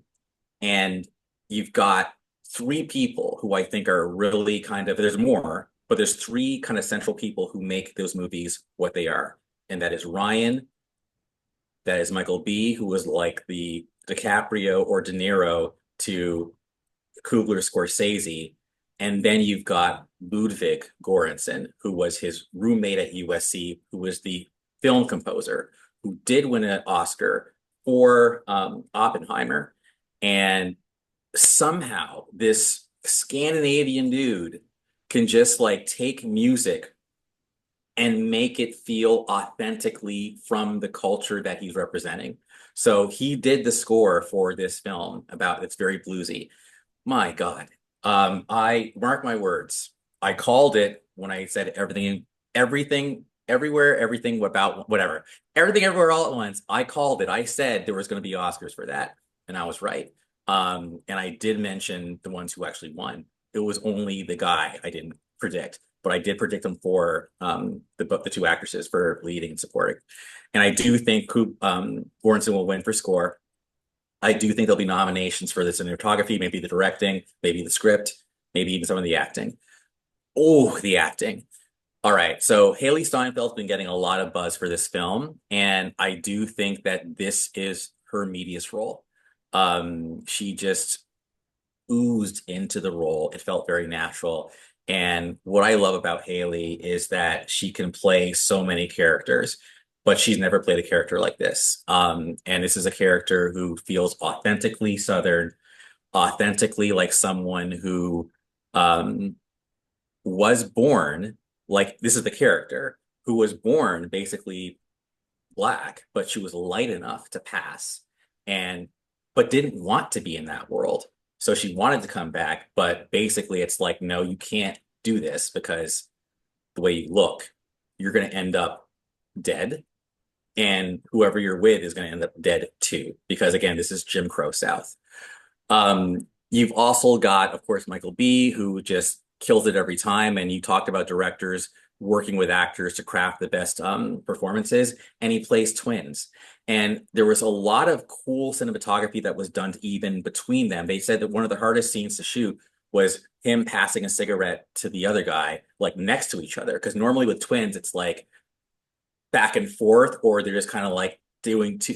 It was there was some Yeah. technical wizardry going Like on two there. takes Yes, versus, yeah. Over exactly. the And shoulder and yeah. but there was a lot of stuff that was just very, it was technical stuff that it looks easy, but that's how you know it was hard if you made it look easy. Um, there's a guy named Miles Caton, or I hope I'm saying his name right. This was his very first film role ever, and I think he might get it on. He was chosen for the role because he was touring with an artist named Her, and she's from the Bay Area as well as Heard of it. Coogler. Yeah, heard of. And she just was like, "You are talented. He can sing. He can play, and he's the main character playing the blues, and he killed it. And he's actually the main character of the movie. Wunmi Mosaku, she was we first saw her in Lovecraft Country. She's kind of more curvaceous, and she was the one. Okay, okay. She's also in Loki, so you probably remember her from that. She's one of the TVA people. Yeah. Yeah. So she's in the movie and she plays one of the twins, like kind of love interests. Now, Jack O'Connell. Jack O'Connell played was and you know Jack Lauren because he played the boyfriend in Back to Black. He played her whatever Blake or whatever his name is. But Jack Yeah, O'Connell's an Irish guy. right. He is the vampire. And what I'll say about Jack is he acted his ass off. He is Irish. He is an ancient, well, I shouldn't say ancient, but definitely like probably from like, I don't know, the 700s, like, and he comes over here and definitely just observes America and what's happening here. I feel like I'm not doing the movie justice. What I will say about no, I just want to keep it spoiler free. I'm gonna see it again. I never see movies twice. But whether you're talking about Delroy Lindo, whether you're talking about Buddy Guy. So Buddy Guy is an actual blues Yeah, performer. I know Buddy Guy. Yeah, yeah, yeah. Yeah. So he's in the movie like later on, but he definitely is a huge part of it. Um, Saul Williams is a slam poet. Uh, then you've got like these two Asian characters, a husband and a wife. And what was cool about that was apparently uh, Asians were also brought over to kind of pick cotton and things like that. But then after they were able to kind of get some money, they decided to actually open up a shop and be, part of the community. I forgot to mention this is the Mississippi Delta. And really to set up kind of the story, the two brothers, one of them fought in the war, I think World War One and two, maybe it was two, one of the wars. And then they lived in Chicago for a while, became part of the Chicago outfit, got some money, came back south, and wanted to open a juke joint, which is basically like a club, in a burn, for people to come together and just enjoy each other and music and the blues. And When does this take place? 19, hold It's on. the 30s, I believe, It's right? definitely the 30s, but I want to get the right, Yeah, Okay, okay, get the right. right, 1932. So okay. yeah, 1932, and it is World War One Well, veteran. yeah, it'd have to be World War One. Yeah, Yeah, yeah. So yeah, I mean, I could say so much more, but I don't want to because I just feel like you just have to see the movie and experience it. But yes, there's a supernatural element. Yes, there's a lot of allegory. And I think what I'd like to do is, yeah, I'm just gonna let's talk about the allegory like once you've seen it, and I don't care if we have to wait, because it's interesting. yeah. And yeah, that's all I'll say. But it's worth the hype. It's worth the hype, and I don't know anyone who didn't like it. Like, if anything, it's been high praise. Already great analyses I've been seeing on YouTube. A lot of Easter eggs from different movies in the movie as well, and just super layered. But again, the music is Yeah, I want to say it's the highest rated full length live action film on Rotten Tomatoes like ever.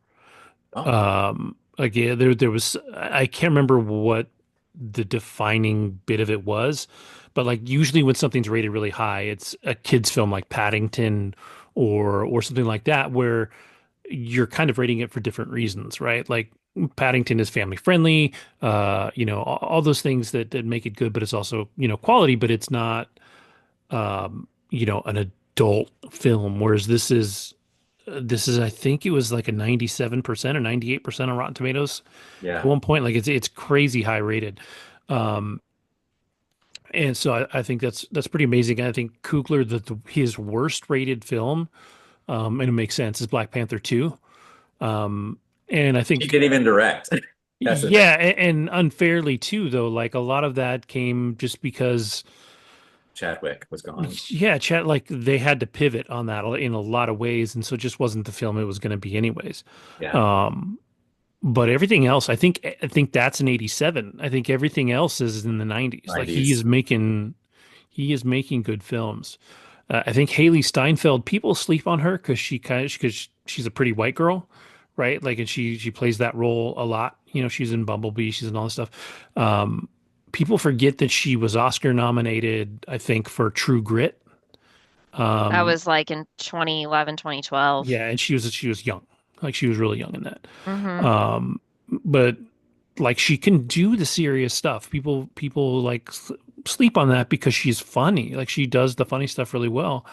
Um, and she's also like I think this.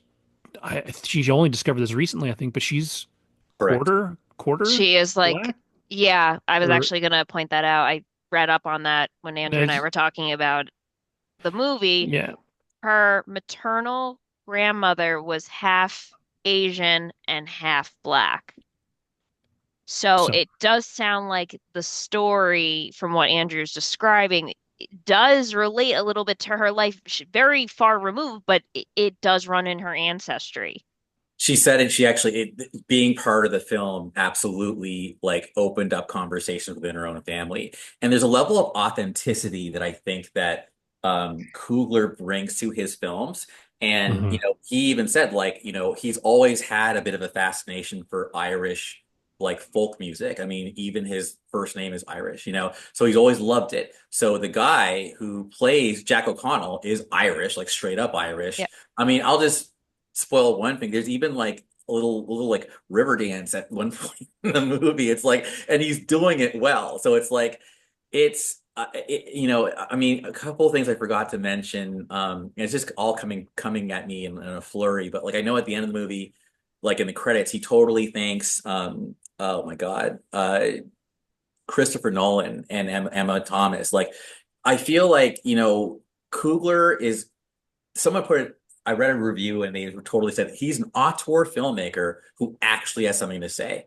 Because I think sometimes auteur filmmakers will be like, they'll be like, it's my art and I'm just making my movie and it's like garbage, But it's, I feel like, whereas Coogler definitely is starting to have a stamp. And I think what his stamp is he wants to have a cultural conversation with every movie he makes. He wants you to think and he wants people to, like, again, come together, because again, when you have like the Native Americans and they can have their own movie. Like, I swear to God, like someone said, like, I'll just say also, I'm just feeling a little small. No, I'm gonna leave that alone too. The Native American crew, they can have their own movie because they're kind of badass. It's a small part, but it's a kind of pivotal part, and I love what they do. It's just so, like, yeah, I would do that too if I were you guys. So, Um, question, there are elements of just creatures and vampires that's associated with this type of music. Is that what you're trying to say? Or is this sort of just crafted into the I think it's the story? spirituality of the music, right? In general.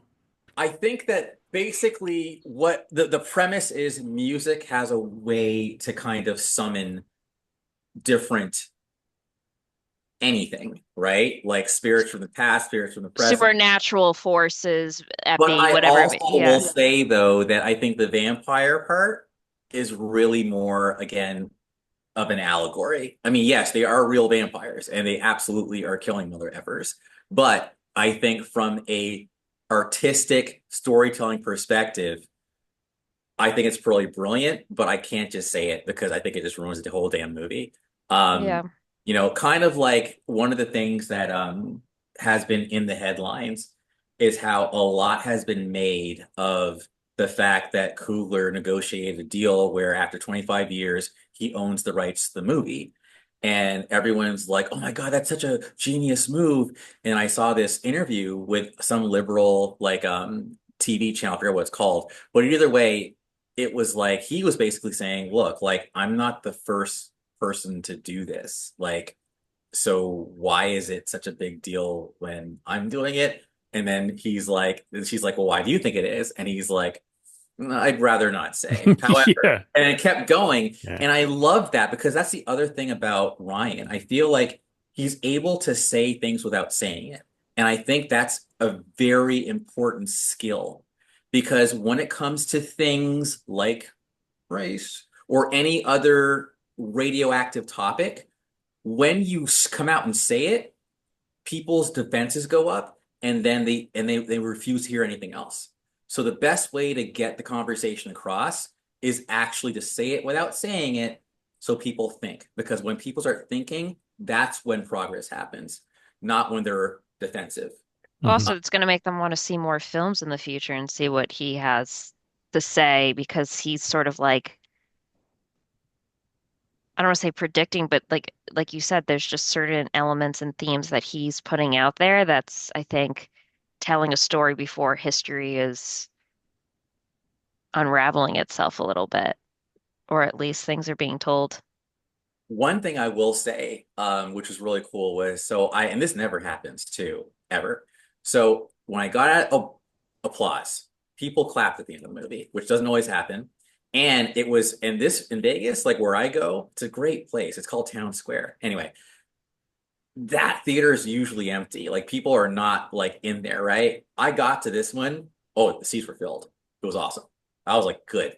I also remember too, the box office drop. It was 48 million last week, 42 million this week. That's also That's like crazy. very, very impressive that the second week, it's usually half. But like, no, the box office, it's pretty steady. Yeah. So that's a lot, saying a lot for the movie. But anyway, in the back, I go to the restroom, whatever, washing my hands at the sink. Guy next to me, it shouldn't matter, but I'll say it anyway. White guy turns over, like, he's like, "Were you there for Sinners?" And I'm like, "Yeah." And he's like, "Awesome movie, huh?" And I'm like, "Yeah, totally, it was." And he's like, and then I'm like, "I love the music, I love the score, like Ludwig." And he's like, "Yeah, yeah, Ludwig did he said, I came because it was Coogler. Coogler's awesome."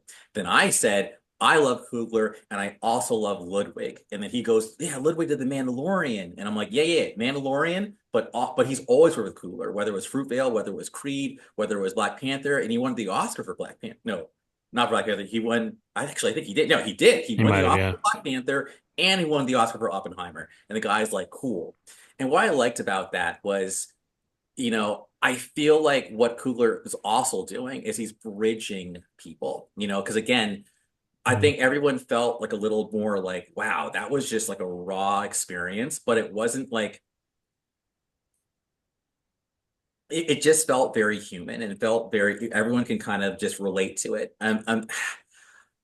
That's all I gotta say for now. I just feel like everyone it was meaningful. There was layers and it was a work of art. And I do think that again, we're gonna be hearing about this movie for quite some time. Here's the last thing Yeah. I'll say.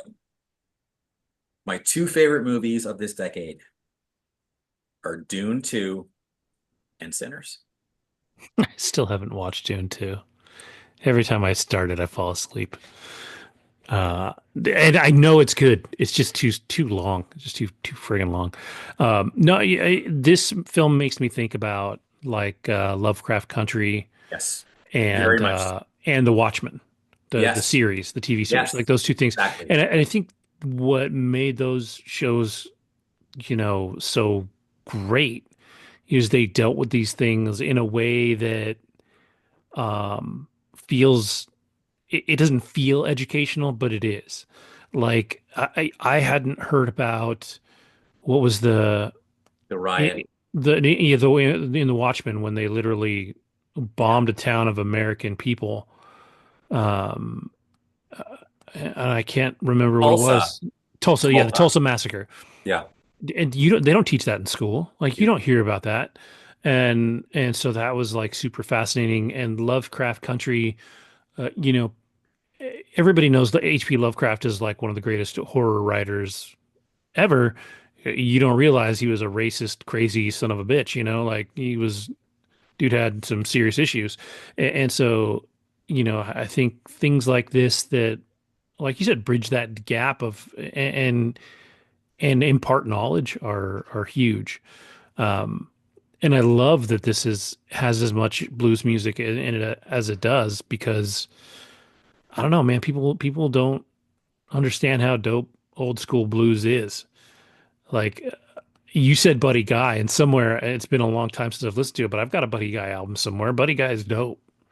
Like, And that's the thing. Like, I feel like basically the blues, like, I'll be honest, I was never really into it, but I think part of it was, if I'm being completely honest, is at some point, like, I think old music by any culture then gets kind of co-opted by another culture, and then you're just kind of like, okay, well, they can have it, right? So I've almost purposely, this is hilarious, and my friend Matt knows this.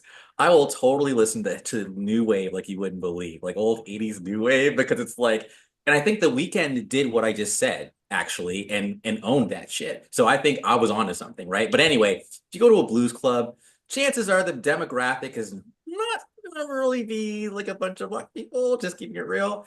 But I feel like what Coogler has done, he's totally reactivated, re-energized blues. I now have way more like interest in it.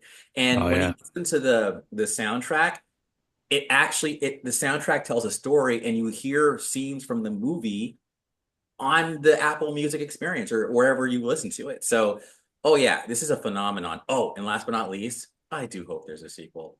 I'll just Oh, say that really? Is there it? are two after credit scenes, not one. That's right. And I heard that, and I heard the second one is like the shit. I'll just say that, like, because it's not the kind of movie that you go in thinking, oh, this could be like, a thing. Yeah, it's And not a franchise. yeah, I don't think it's a franchise per se, but I do think that there is a way to make something happen. Because remember, it's vampires, and vampires. They live a while. Mhm, there you go. Yeah. Like I said, I love the idea of blues. One of my favorite albums of all time is BB King Live at San Quentin. Um, somewhere I've got the BB King box set with like everything he's ever done. Nice. Um, I was lucky enough to see him live at what's the outdoor theater in California there people went to all the time? Oh, the Concord Pavilion or the Shoreline? Shore. Mm, no, maybe it was the Pavilion, but I went to the BB King Blues Festival. I got to see him play and a bunch of other guys play, and um, In that case, you're gonna like this movie, dude. oh It's a yeah, love letter to the blues, straight yeah. up. I love old blues. I think it's so slept on it, and it's one of the most influential Yes. like American. Everything came from the Yeah, blues, and you everything. see that in the movie. Like they absolutely Hmm. make that point. Yeah, so yeah, that actually makes me more excited than I was Good. before. So yeah, I'm really excited for this to come out. Do you think it would hurt the experience to start listening to the soundtrack now, or wait till you see the movie and then listen to the soundtrack? Honestly, that's a good point. I haven't finished the whole thing yet, so yeah, I would just say let's play it safe. Avoid it Mm, okay. until you see more. I saw that actually on the soundtrack. What's her name is actually listed as, Haley?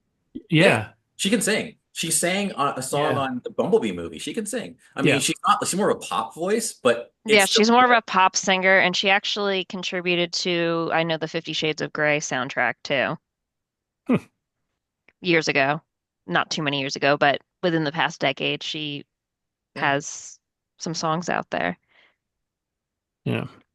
So cool. Yeah, I'm really excited for this. Like I said, I think I check almost daily to I'll see if say it's available on Apple. there's one scene though that I gotta say, like that surprised me. That's all I'll say. And it is absolutely involved Haley. And yeah, I think when you see it, you'll know what I'm talking about. I was like, oh, One thing that I think is really cool too is or I don't know if it's cool, but like this was marketed as a vampire film, like to the general public, oh yeah, which is like smart. exactly because Yeah. it kind of takes like the thinking person's view out of Yes. it, right? Um, Smart but marketing. like a lot of the marketing is Haley Steinfeld with like blood on her face, like she Yeah. just fed or whatever.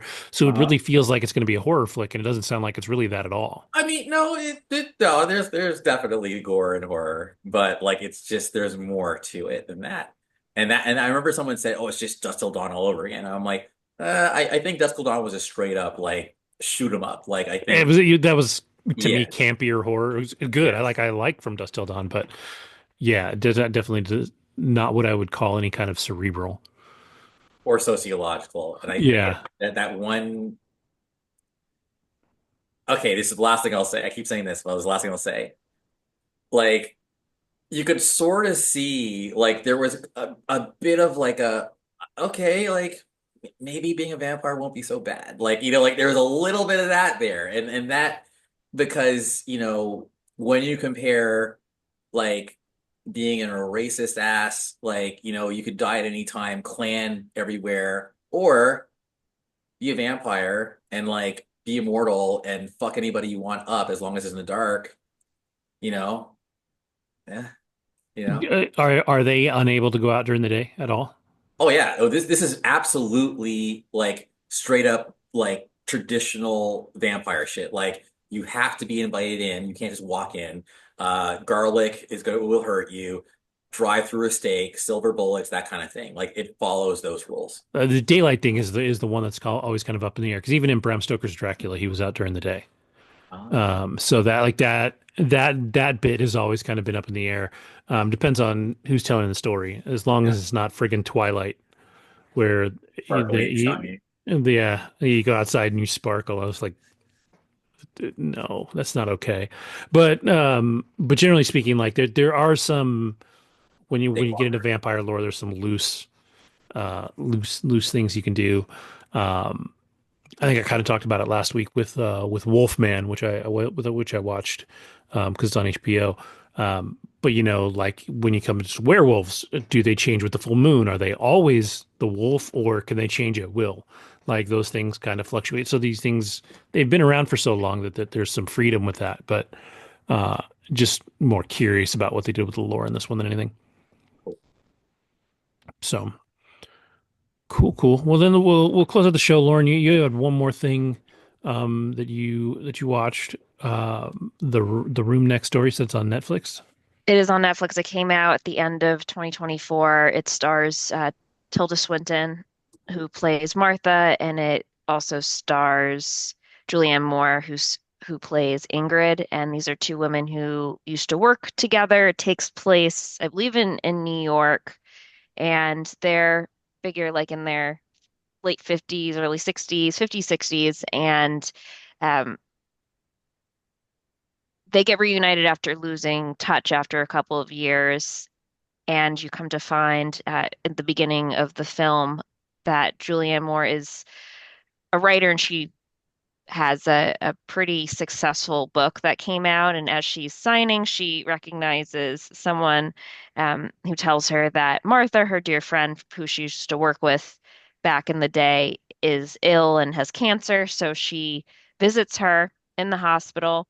And at that point, she's like, no, I'm recovering, I'm doing well, so on and so forth. And these women reconnect after so many years. And during their journey of getting to know each other, Tilda Swinton's character, Martha, finds out that she's sick again and the cancer has returned after she thought she was uh, in the clear, or at least in remission.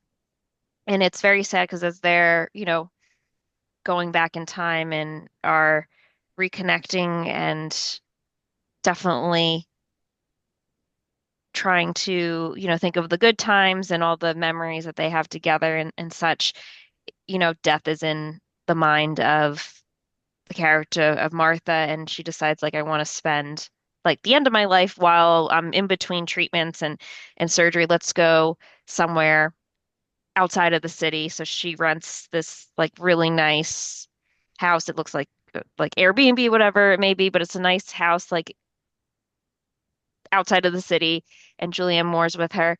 And before they go out there, she tells her, "Hey, I was on the I guess what the dark net, and I found I'm bringing a pill with me that's going to kill me." That she refers to it as like a euthanasia pill.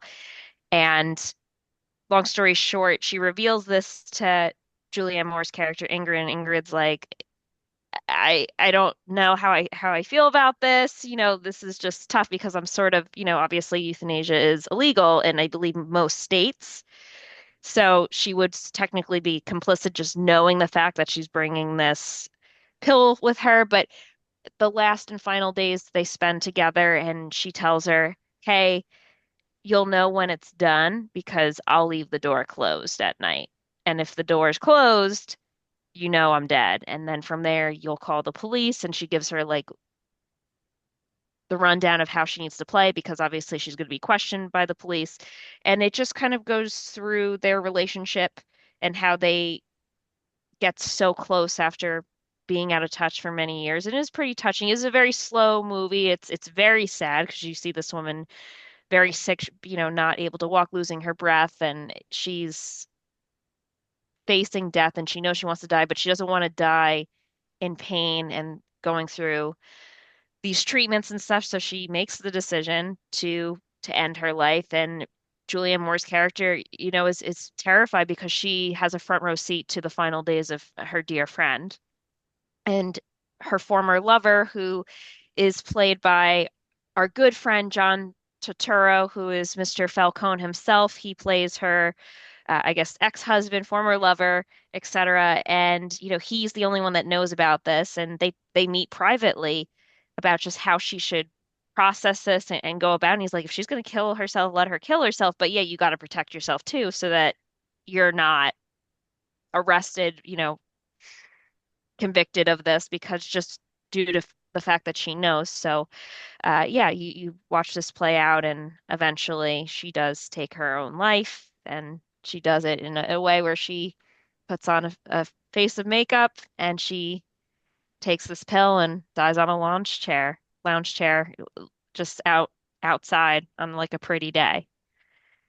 And it is very sad, but also touching just how people will come into your life for one reason or another. And I think in this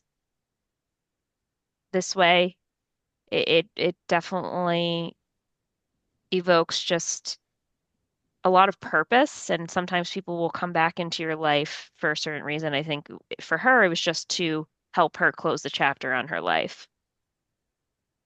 while rekindling their friendship that they had from many years prior. But yeah, I think it was definitely very poignant. It also talks about death in a way that I think makes people feel very uncomfortable. And acknowledging that, and it's hard because I think when you're put in a situation like Martha's in, I think she wanted to have control and power as to when she goes versus when her body eventually gives out. And I think she ahead of time knew that she was going to endure a lot of pain and bad days ahead. So she thought, why not take this into my own hands? And I think it raises the question of should euthanasia be legal? Should there be pills like this on the market for people that are in very severe stages in deep stages of cancer or other diseases? Should they have that power and that control of when they can end their life? And it raises that question. So it definitely was thought provoking. And Julianne Moore kind of just weighs, because she's seeing her friend in a lot of pain. And I think also a lot of it's just not even physical, it's mental of just having to endure this day after day, not knowing when the end is near. Why not put this in her own hands? So I do recommend it. It's not a happy movie by any means. I mean, it's definitely very poignant. It's hard to watch, but I think um, it definitely is a story of friendship, and it's a story that delves into death and should we have control when we die. Yeah, it's directed by Pedro Almodovar. Um, I've heard his name a lot, and I just went through his filmography, and I can't name like I don't recognize any of these films. So it's really weird because I know the name. I know that he's known as a director that makes good films. Like that's his, you know, he's one of those guys. And I like I said, I don't really recognize any of the films that he's made, but um, this is a a solid 6.8 on IMDb, and it looks like I'm sure if you read through it, the complaints about it will probably be that it's slower. It Like, is slower, no yeah, question about it. It's slower, um, but it's they're both great actresses, Julianne Moore and Tilda Swinton. I thought, from the previews, you don't know about cancer. You just know these are women that are going to be living together after, not seeing each other for a number of years and reconnecting, but you don't know. Like, I actually thought for the previews, I'm like, oh, they're going to be lesbians. Like, it just gives a very hmm almost like a two women fall in love type of vibe.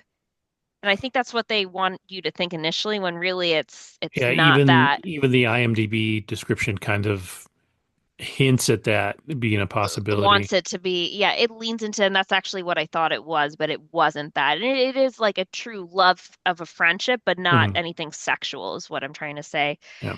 They even joke that they like slept with the same man at one point, and they laugh about it and such.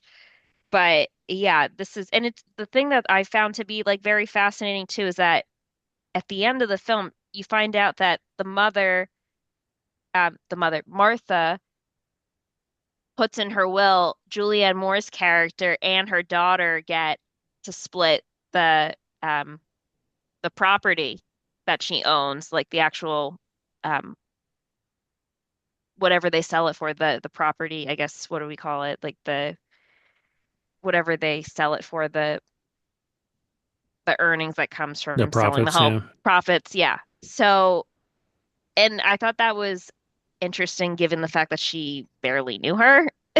Not barely knew her, but it had been so long. But I think given the fact that she was gonna take a lot of time and effort towards the end of her life, she thought, why not give back? So, Kevin, I think the reason why you've heard of Pedro Almodovar is because there are two things I have heard of. One's called Women on the Verge of a Nervous Breakdown, and the second one is called Tie Me Up, Tie Me Down. That Both, might be the one, yeah. particularly the second one, was Antonio Banderas's big break. Also, Tie Me Up, Tie Me Down was like scandalized for being like basically almost an X-rated film. hmm So this is '89, so that's probably why you've heard of him. but actually kind of like asking those hard questions. We were asking those questions earlier, like, are you team Abby or are you team Ellie? Or, Andrew, what do you think about? I think you asked me a question. I'm trying to remember what it was. But anyway, Lauren, if you were a legislator, and the question was, should people be allowed to take a euthanasia pill? Would you say yes or no? Say yes, Me too. I think. And yeah, No, me too. Go Yeah, ahead. yeah, it's seeing people in pain and at a point, why have someone go through that? Control your controllables, man. And I just think that it's humane. You know what I mean? Like, why would I don't get it. It just seems old fashioned. Can yeah, you? I think where it comes into question is for people that suffer from depression. You know, when you're physically healthy and you're like 25, like You have to be again, counseled, of course. Like, I don't think it's just like, hey, yeah, yeah. like Like, you give it to have to go. anyone. Yeah. Correct. Yeah, you can't go into Walmart and buy it over the counter, Yes. obviously, um, No. but yeah, there certainly has to be rules around that. Um, but yeah, like there's so many places outside of the U.S. Where you that it is okay. There's I forget what country it is, but they created a pod. You can go, you sit in this pod, and they usually put it like on like a hillside with a view. And so it's got the glass covering, and you're out here in this beautiful view, and you go to sleep. And then that's that. And then you have what they created the death coaster. Have you heard about this roller coaster? Yes. Is that a real thing? Yeah, the physics of it is real because as it goes down, the way that the loops go, they get tighter and tighter, and I think it's just like the pressure Blood. asphyxiates you Oh, or whatever, but you just fall asleep. It's the same thing, okay. maybe faster. There's no chemicals involved, Yeah. but the idea is that it's a natural death, and you're doing something that's kind of Fun. exciting before you go, like and for me, like that's, I mean, if you're gonna have this thing be an option, maybe there should be various ways you can choose to do it. You can go out Oh, with a yeah. bang, having fun on a roller Maybe coaster. you jump out of a high place, like, just get to see the view when we're time. Yeah, What? yeah. Was Wow. it, yeah, like to Yeah. be honest, like if you could Uh, not skydive, but like paraglide with somebody or go on a glider with somebody, you take that pill and like the last thing you see is you flying, like that'd be kind of dope. Like if I'm but gonna go, Yeah. traumatizing for the person who's carrying yeah, it. you'd have to be Yeah, pretty well adjusted. adjusted to deal with it. Yeah. Or an absolute psychopath. You're like, Either cool, way. Either just die way. on me. But yeah, like there's certainly I can see why there's arguments against it. Like you have to worry about people's mental health and people making the wrong decision. I mean, it's your decision, but um, Sorry. as I think if somebody people are gonna kill themselves, they're gonna do it anyway. That's my personal opinion, but sort of.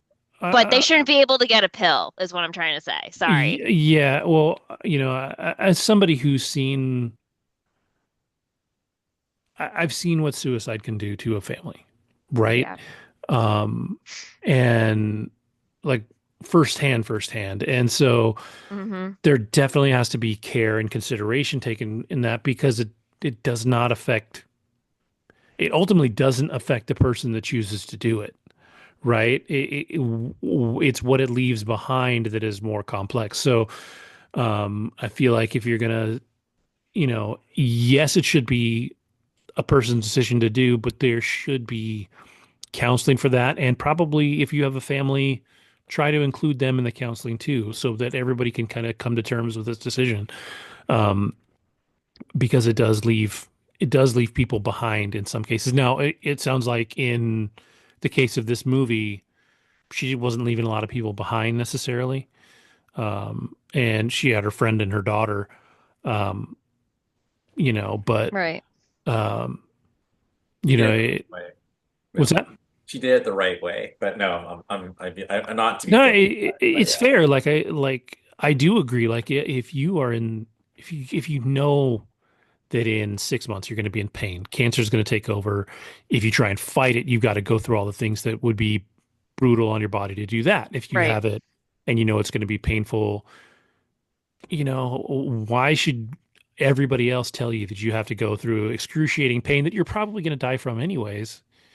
Or you could die a year earlier and not be like, On Right. your own terms. yeah, it's Correct. certainly a hard philosophical question, and one of the reasons that it does get so much flack and it does feel old-fashioned is because a lot of the people that argue against it will argue against it for religious purposes.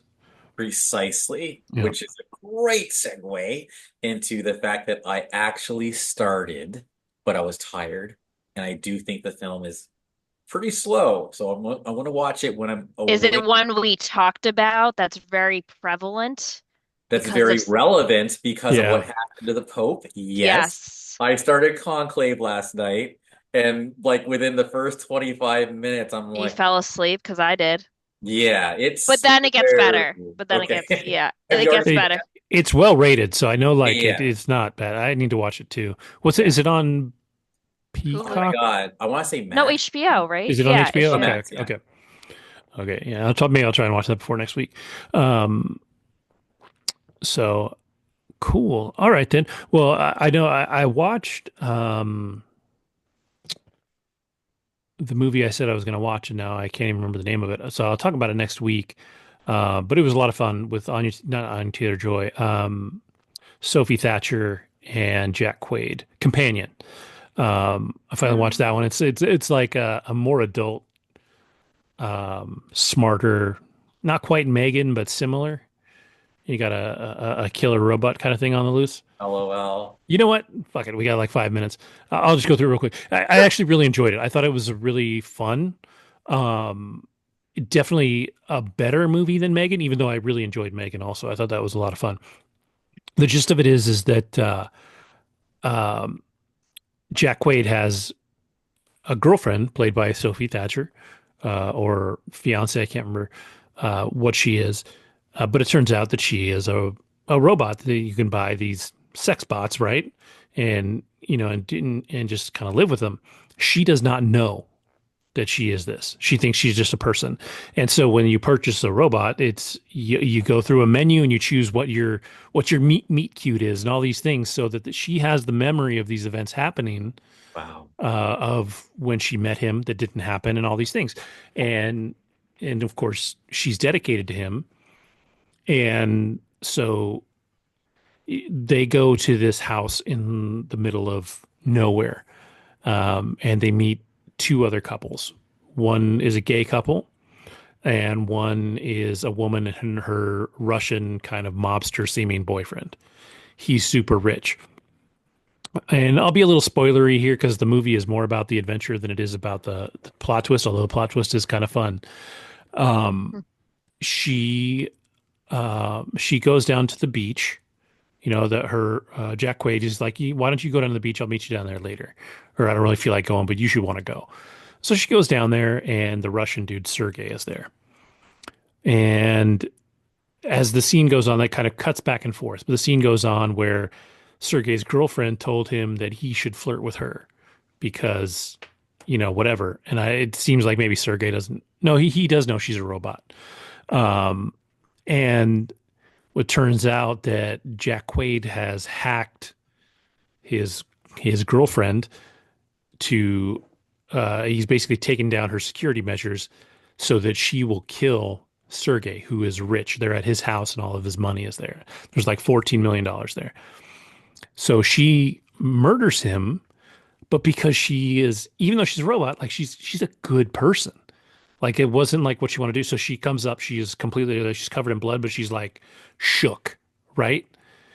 And then they, he ties her up and basically turns her off. You can just say, go to sleep, and she'll turn off, right? So they tie her up, he wakes her up, and they finally explain to her what she is. And like, she's all, she's like, no, that's not a thing. And he's like, no, no, really. She's like, but I remember meeting you. He's like, yeah, no. He's like, I chose that from a drop down menu. And like he turns into this total dick. And like from there, it becomes like kind of a bloodbath. You find out that the gay couple, one of them is also one of these robots, but the guy that owns him is actually genuinely in love with his robot, because they form this bond and all that. And I mean, the whole movie is just, it turns into kind of a massacre and bloodshed and all that, but it's fun. Like for what it is, it was a really good, really fun movie. I definitely recommended it. It's not realistic. Um, it's like if you could have made a really dark and intense Black Mirror episode out of this, Mhm. but it's more fun than that, you know. And I think the ratings for it were pretty solid, but I'm sure they're a little lower because it's, ultimately campy and a little corny and all that. And you've got, convenient things happening throughout the film, right? But it's fun. I think Jack Quaid is great in it. He plays a good, like, seemingly sweet boyfriend who's actually kind of a dick, but not like he's not a monster like bad guy until kind of the end. I think at the end he kind of gets really shitty. But for the most part, like you're like, oh, you know, he likes her, and then that all goes sideways. But it's well made, tight cast. It's really only the six characters. There's a sheriff at one point, but it's really tight and all kind of filmed in this one location, and it's just fun. It's a fun kind of murder flick and has a fun twist in it, and the acting's all really solid. I think Sophie Thatcher is on a nice upward trajectory. Jack Quaid's doing a lot of stuff. Um, Sophie Thatcher has been really good in Yellow Jackets so far over on Showtime. That's been really solid. I've seen her in a couple other things that I can't think of off of my head, but I think she's Heretic. yes. I just watched that a couple weeks ago too. I really like that. Um, yeah, so she's gonna. I think she's gonna keep ticking upwards slowly. We'll see where her career goes. And then, like I said, Jack Quaid he's a good mix of funny and dramatic. I think he benefits from not quite being as handsome as his dad. Like, Dennis Quaid in the 80s was, Huh. he's yeah. And I think Jack Quaid isn't quite that like dreamy, like he's a little leaner, and I think that helps him. He can do the comedic roles. He's great in The Boys. I think his career's on a roll. Yes. Um, so yeah, it's a fun one, and it's on. I think that one's also on Max. Um, and it's digestible. I think it's only like an hour and 40 minutes. It's not super long. So definitely worth checking out. Decent. Very Yeah, decent. Cool. Sounds yeah, good. yeah. It's entertaining. Like if you just want to chill and watch something that's entertaining, it's not going to blow your mind. You're not going to get lost in any of the characters. You're not going to, you know, stress. As a matter of fact, I think I watched this specifically when I did because I finished episode 2 of The Last of Us, and I was like, "Fuck, I need a palate cleanser." Right? Because the end of episode 2 of The Last of Us is absolutely brutal, heartbreaking, all of that heaviness. And I was like, I just need something a little lighter. Funny enough, it was a giant murder spree, but it was entertaining and light enough, and I did really enjoy it. Um, so yeah, it is a lot of fun. So go check it out. By And the way, and I apologize for this, but there's another little factoid I wanted to mention. So Hannah Beachler, who was the production designer, I think undid the costumes of Black Panther. She also, and she won an Oscar for that. She also worked on Sinners, but check this out. Before she was working on Sinners, she was actually working on Blade. So when Blade got canceled, they pulled it, and but she'd already done the research because it was going to be setting, yeah, I think in the 30s, like whoa. mm, So, and there was a meme that basically showed like, a picture of Homelander in the theater looking all unhappy, and it's like Kevin Feige realizing he should have let uh, Ryan Coogler Coogler. do Blade. Yeah, I mean, because it's kind of, it made me think about like, wait a minute, it's a vampire thing. Like, yeah, maybe that was a little bit of an FU to like Marvel Studios. I think Kevin's smart enough to have not blocked that. I think that was not a Kevin decision. But yeah, I think Ryan and Coogler would have killed Blade. But oh well, it's all good because now he can do work outside of Marvel, which is, I think, important for growth. Yeah. I think he, as a creative artist, um, is better left unconfined.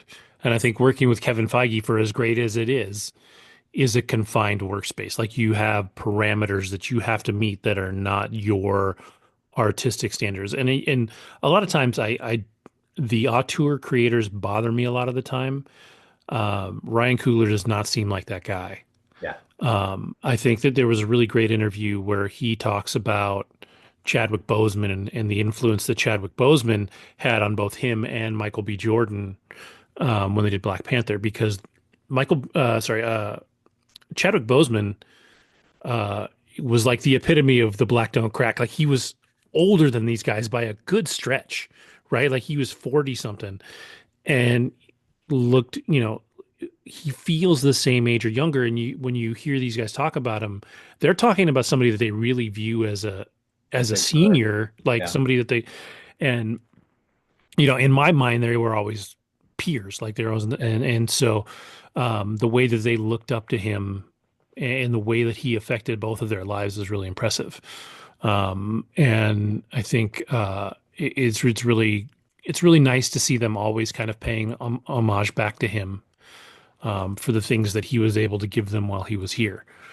And so I think yeah, just really cool kind of story from that angle. And yeah, Michael B. Jordan credits him a lot with what he learned from him on the set of Black Panther. So really cool to see that stuff too. But yeah, I think Coogler's career is going to benefit a lot more from being outside of Marvel. Although I would like to see him do Blade, but then you don't want to be the dude that only makes vampire movies, you know? Or Uh, the dude that only makes black movies. Or at least or black superhero black movies. vampire movies. Yeah. Or yeah. So it's like either way, it worked out. Yeah, Blade bums me out because I do think Mahershala Ali was going to be great.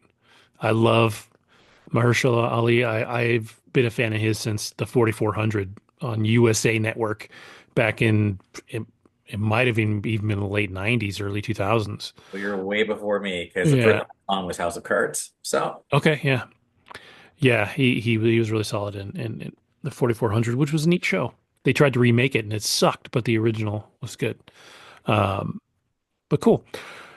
All right, then. Well, with that, I know next week we'll have more Last of Us. We'll have more Andor. We'll have some more films. I know. the adolescence. Yes, goddamn it, watch Adolescence.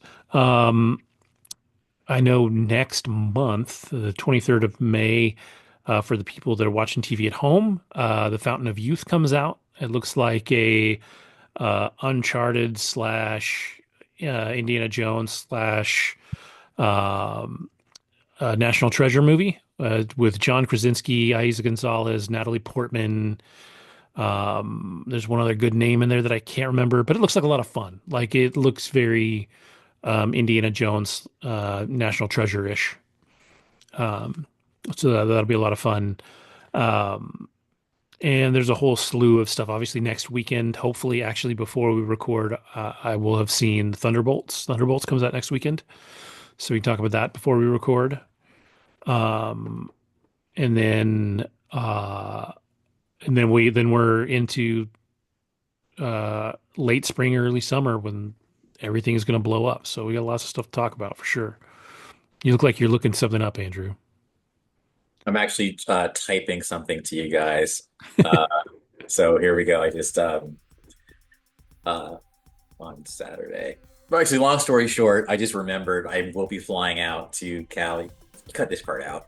I'll be flying to Cali on Saturday, like afternoon.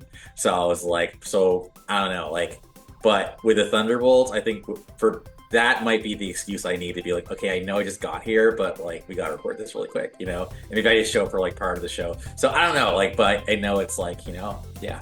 And everything I'm seeing about the Thunderbolts Oh, is that this is one of the best Marvel movies I'll in see it a on long Friday, time. opening night. And it also has two post-credit scenes. And from what I've read, the second post-credit scene is like one of the most important post-credit scenes in the MCU. So So cool. All right then. Well, with that, I will say thank you to everybody for watching. Thank you for listening. If I ever remember to post these, I'm way behind on the audio. I'm sorry. I It's the easiest friggin' thing to do in the world, and for some reason I can't remember it. So I will get that done. And so everybody have a great week, and we will see you next time.